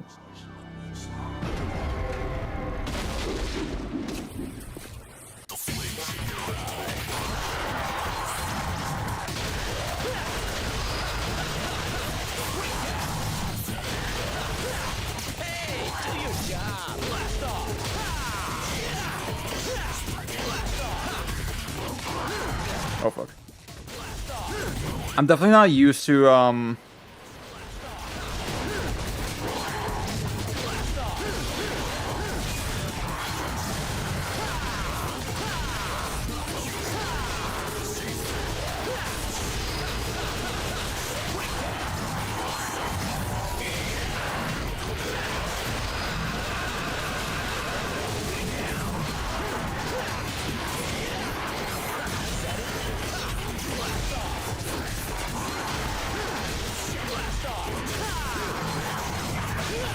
oops.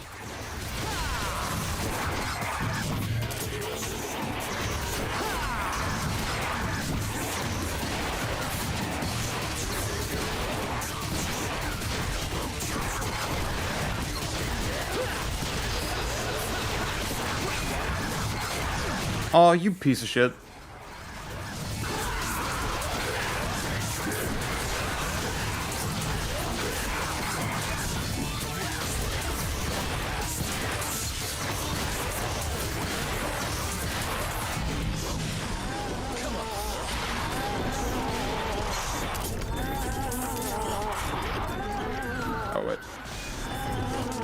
I'm getting confused with the buttons.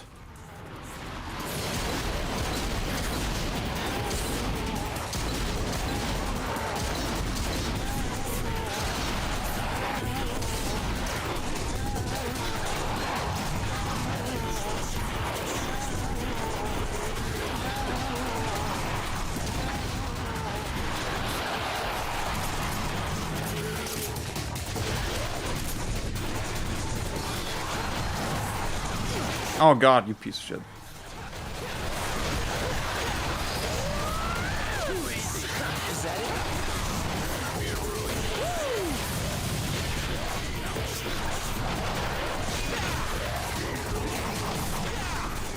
I would say weapon switching is a little too clunky with the wheel. To like really get sig nasty with the combos. IMO.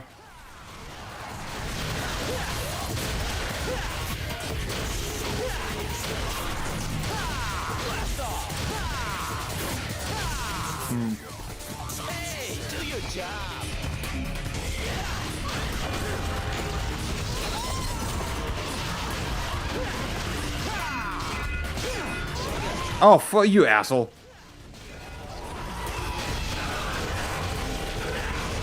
You piece of shit.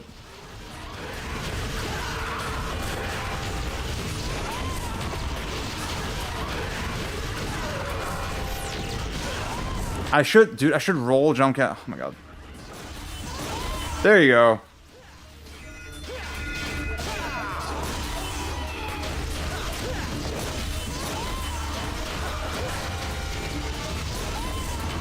Hang on.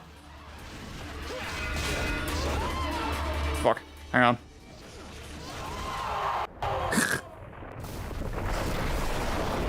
Gunslinger is like low-key insanely powerful.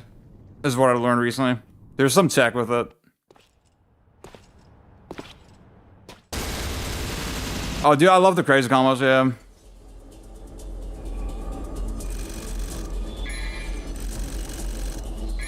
You dislike crazy combos in 3. I mean, I think right now I have turbo turn off. With turbo turn off, it makes much more sense.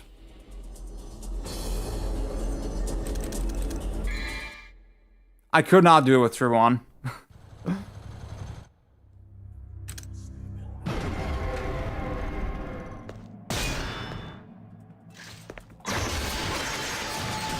Oh.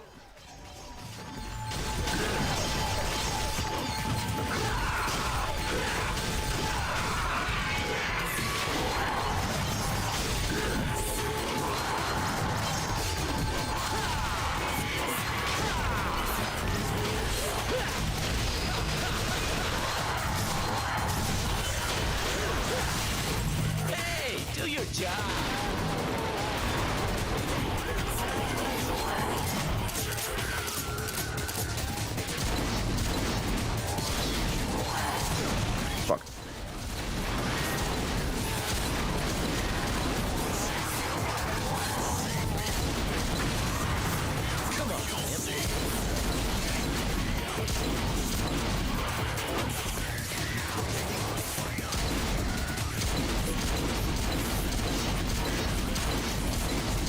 Guys, the style meter is perfectly balanced. This is a game of creative expression.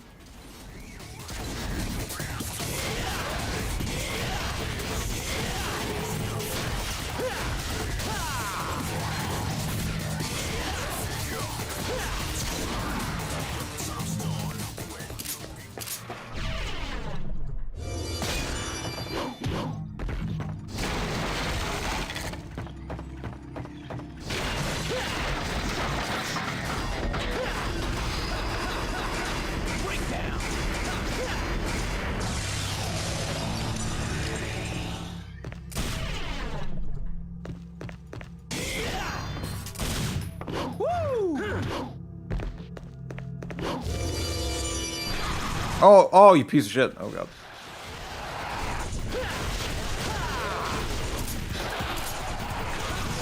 You bastard.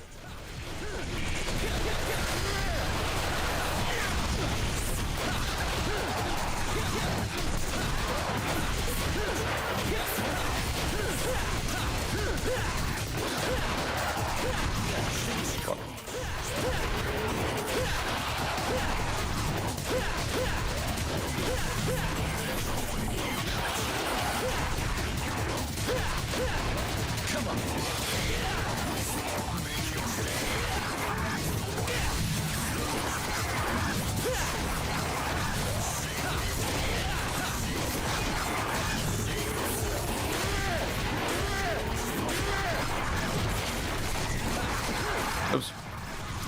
Okay, hang on.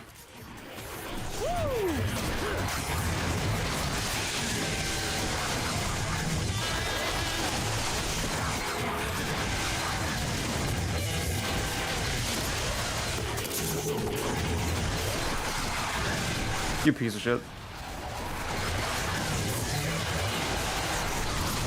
Wait, how do I do air raid? The air raid does not feel as good as it does in 1.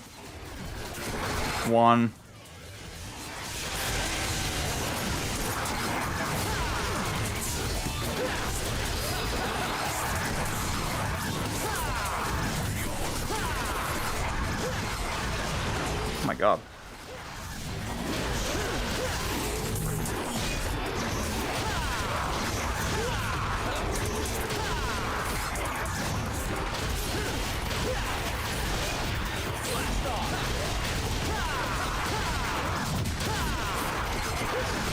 Oh my god.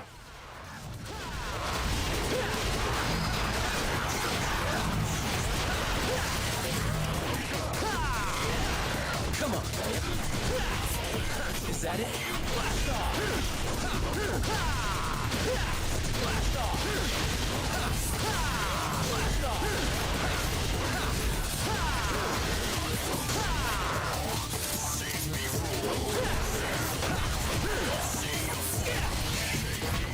Catch this! Rising Dragon!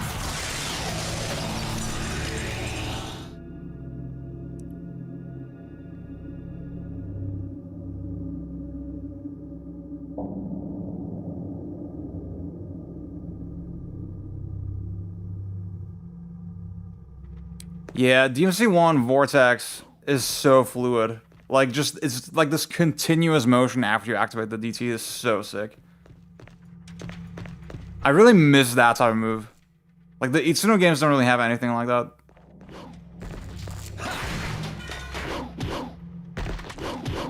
Well, I guess the Sin Devil trigger in DMC5 is sort of like that if you do quadruple S. It sort of has a little bit of that to it, but I don't know.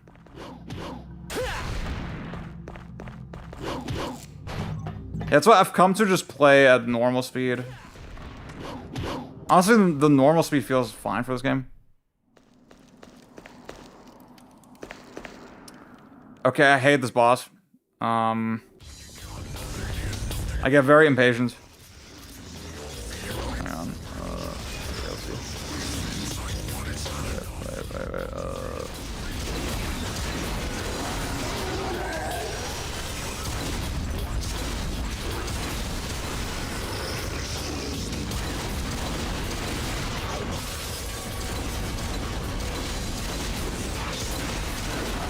I don't think that works. Wait. Oh, fuck.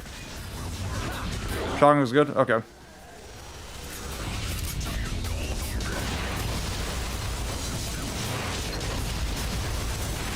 Okay. I see the vision.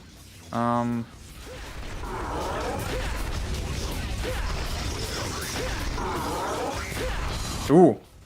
See, I can't JC him, but that does work.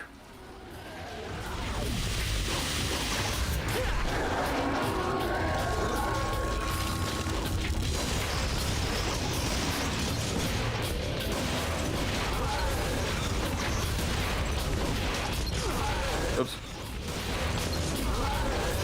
Wait, let me think. I want... Actually, no.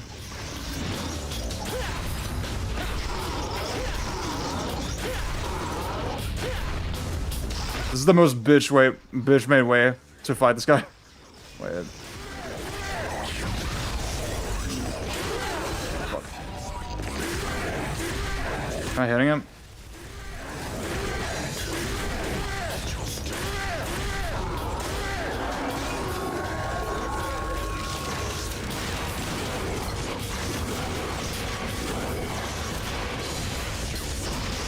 Honestly, like this is tolerable.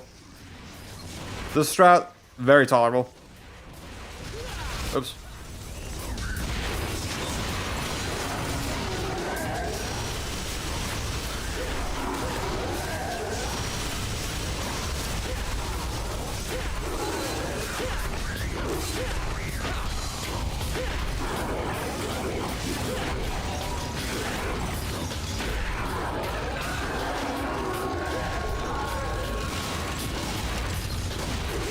Ooh.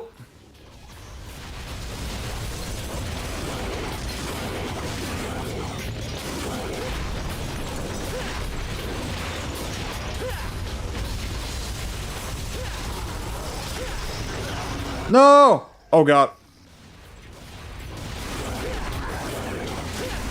No! Damn.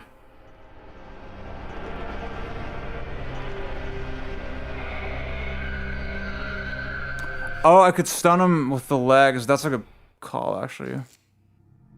It's a modern action game because you stagger bosses and then wail away them when Damn. DMC want to infinite double trigger as the default and buff the damage. Huh. No, I think it's fine the way it is.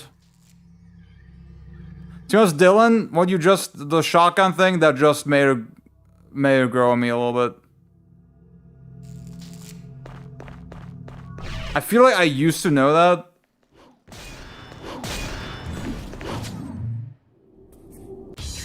Okay, hang on, wait. Wait, let's try the legs first.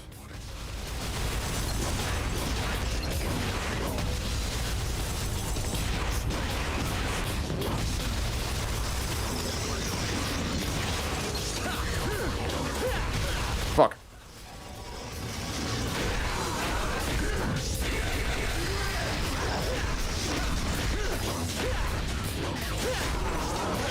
Oh, you bastard, man. Okay, I think my strat's better. Wait. I'll just focus on the heads.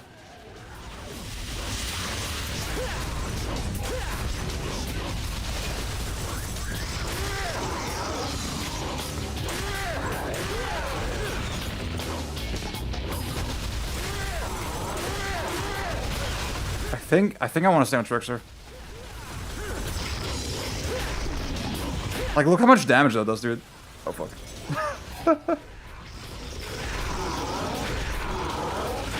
There's a good one with stun, too. Fuck. Oh, Sasha, I'm stopping in a second, so, yeah, it doesn't matter.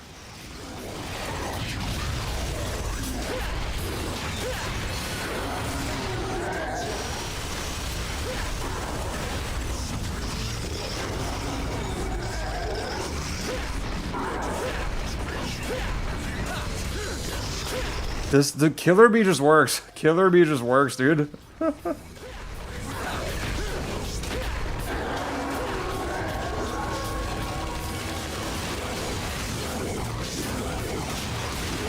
Okay. Oh, fuck. Dude, I saw that coming. I'm way too aggressive. Oh my god. Okay, I'm not gonna make that. Maybe if I believe in myself.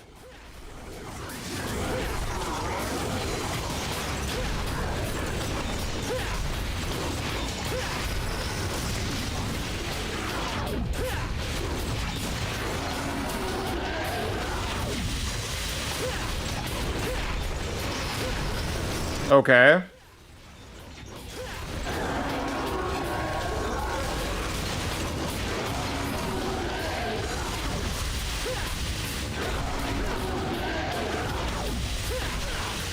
No!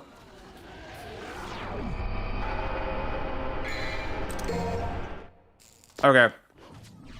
Guys, I'm gonna be careful this time. I'm gonna strategize and,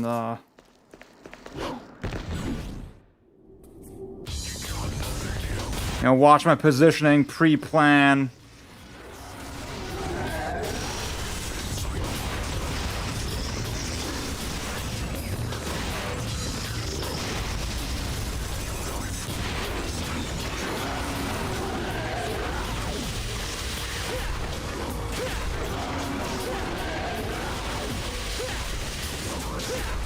It just works. It just works. Fuck.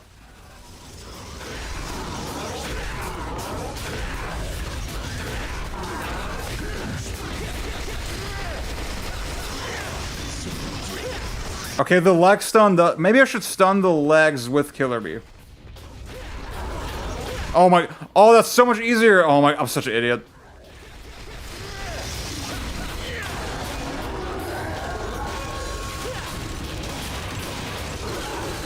Okay.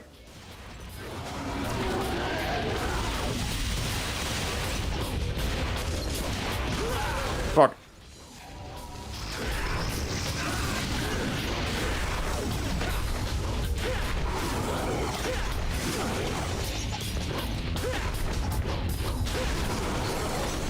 Wait, when he's red, can you still stun him?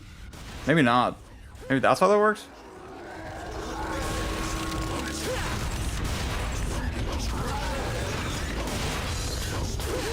You piece of shit. Okay.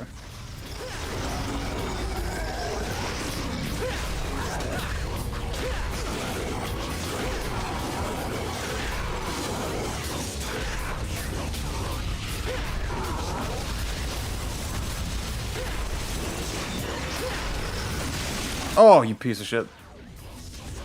The stun ends quicker when he's red. Okay.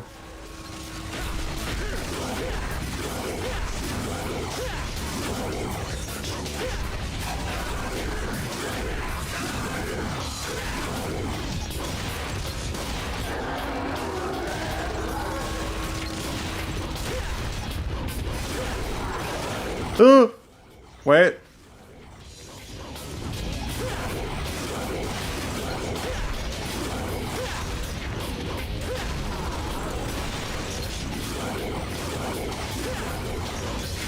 No!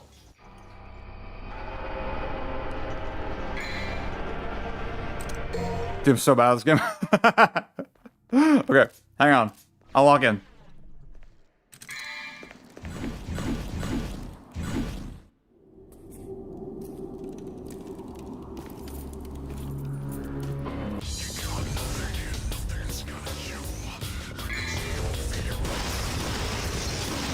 At least for the early phase. As for the early phase, I can, I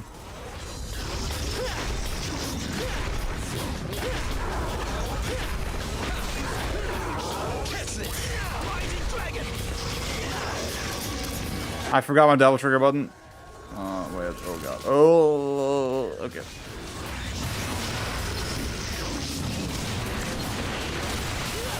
You bastard, man. Oh, fuck. Ugh.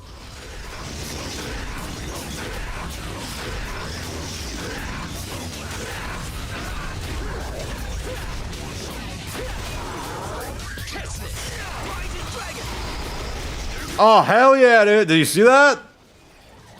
Yes, sir.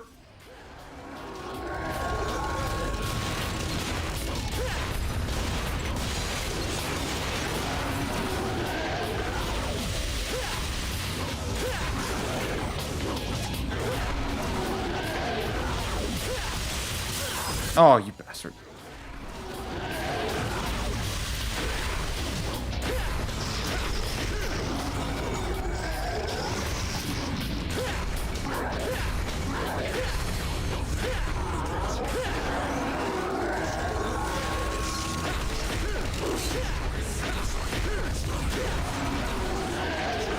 Okay, I feel like, yeah, I feel like the stun is like way less reliable. It feels like not really worth it on the red phase. Oh.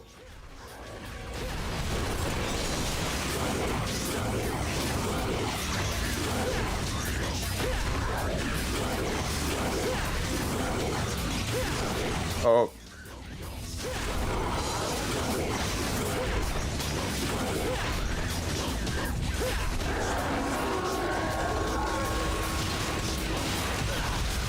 Okay, hang on. We've been here before.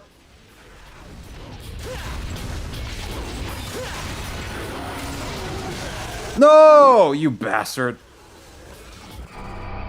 When he does the ground freeze or double swipes, you could shotgun before kill every 2 slices. That's a good call. Oh, I need to drive. Okay. I'll try that. Hang on.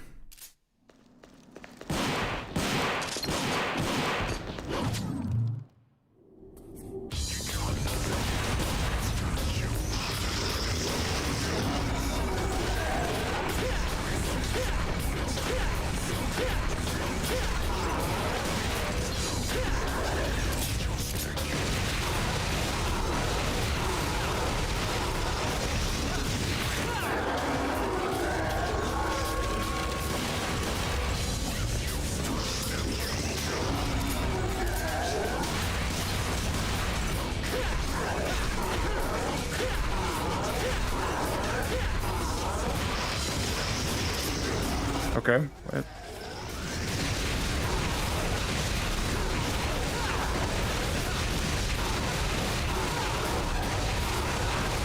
Oh my god, dude, okay, I'm just fucking tearing through this guy.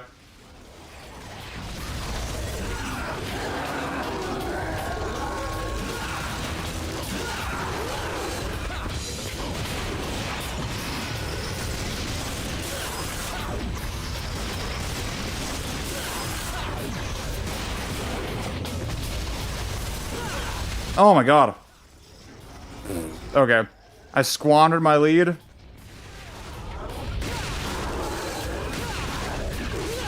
Shit.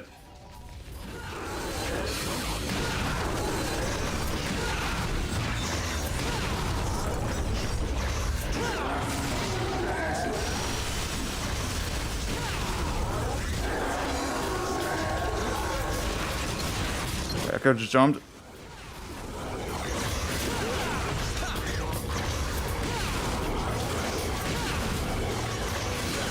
You bastard, man.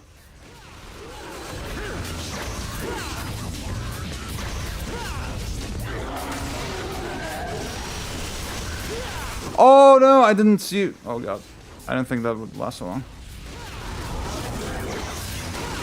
There you go.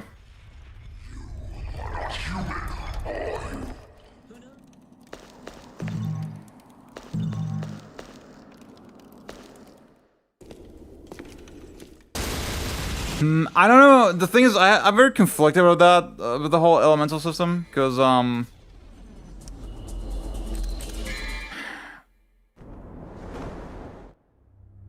it does give the game kind of a unique flavor, you know? Like, would the game be better if it just let me use whatever weapon, right? I feel like the fact it forces you to play by its rules a little bit.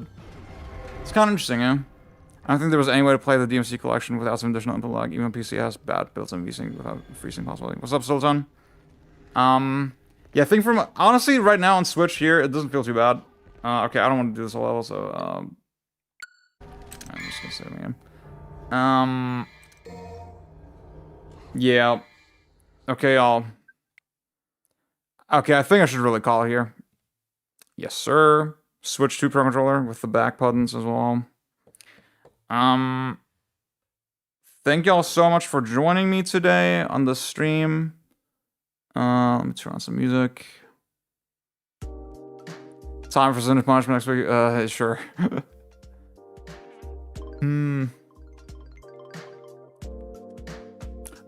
remember the last time I played like a Wii game here, if the sensor bar, it just felt a little laggy, on the setup. The thing is, I wanna go bit by bit, dude. I wanna go bit by bit. I'm gonna clear TGM. Then I'm gonna focus on SMP1. Then I'm gonna play some other game. And then I'm gonna do SMP2. That feels like a healthy schedule. Y'all need to respect the one game at a time grind. See, when you say let's go, that means you have to understand that's gonna take a couple months. Glad y'all enjoyed the stream. Thank y'all so much again for tuning in today. Last stream of the week tomorrow. Fuck yeah, dude. So, I mean, tomorrow the idea is that I'll stream Tokon, right? But number one, I don't know if I'll get my copy tomorrow. And number two, again, my PS5 is just like, it's very temperamental with the fucking capture card, so I don't know. Let's see, what's the status on my Tokon order? Has not been dispatched yet. I don't know. We'll see. It's gonna remain suspenseful. If I don't get Tokon tomorrow, then I don't fucking know what I'll do. I guess we'll find some other games to play. I need to figure out a permanent fix for the PS5. It's just, this cannot go on, dude. It can't be that like I have a stream planned for the PS5 and just like I was recording footage for a PS5 game today. And like literally getting the PS5 to show up on the capture card took longer than the actual footage recording process. Yeah. I don't know, dude. That's crazy. Okay. Yeah, man.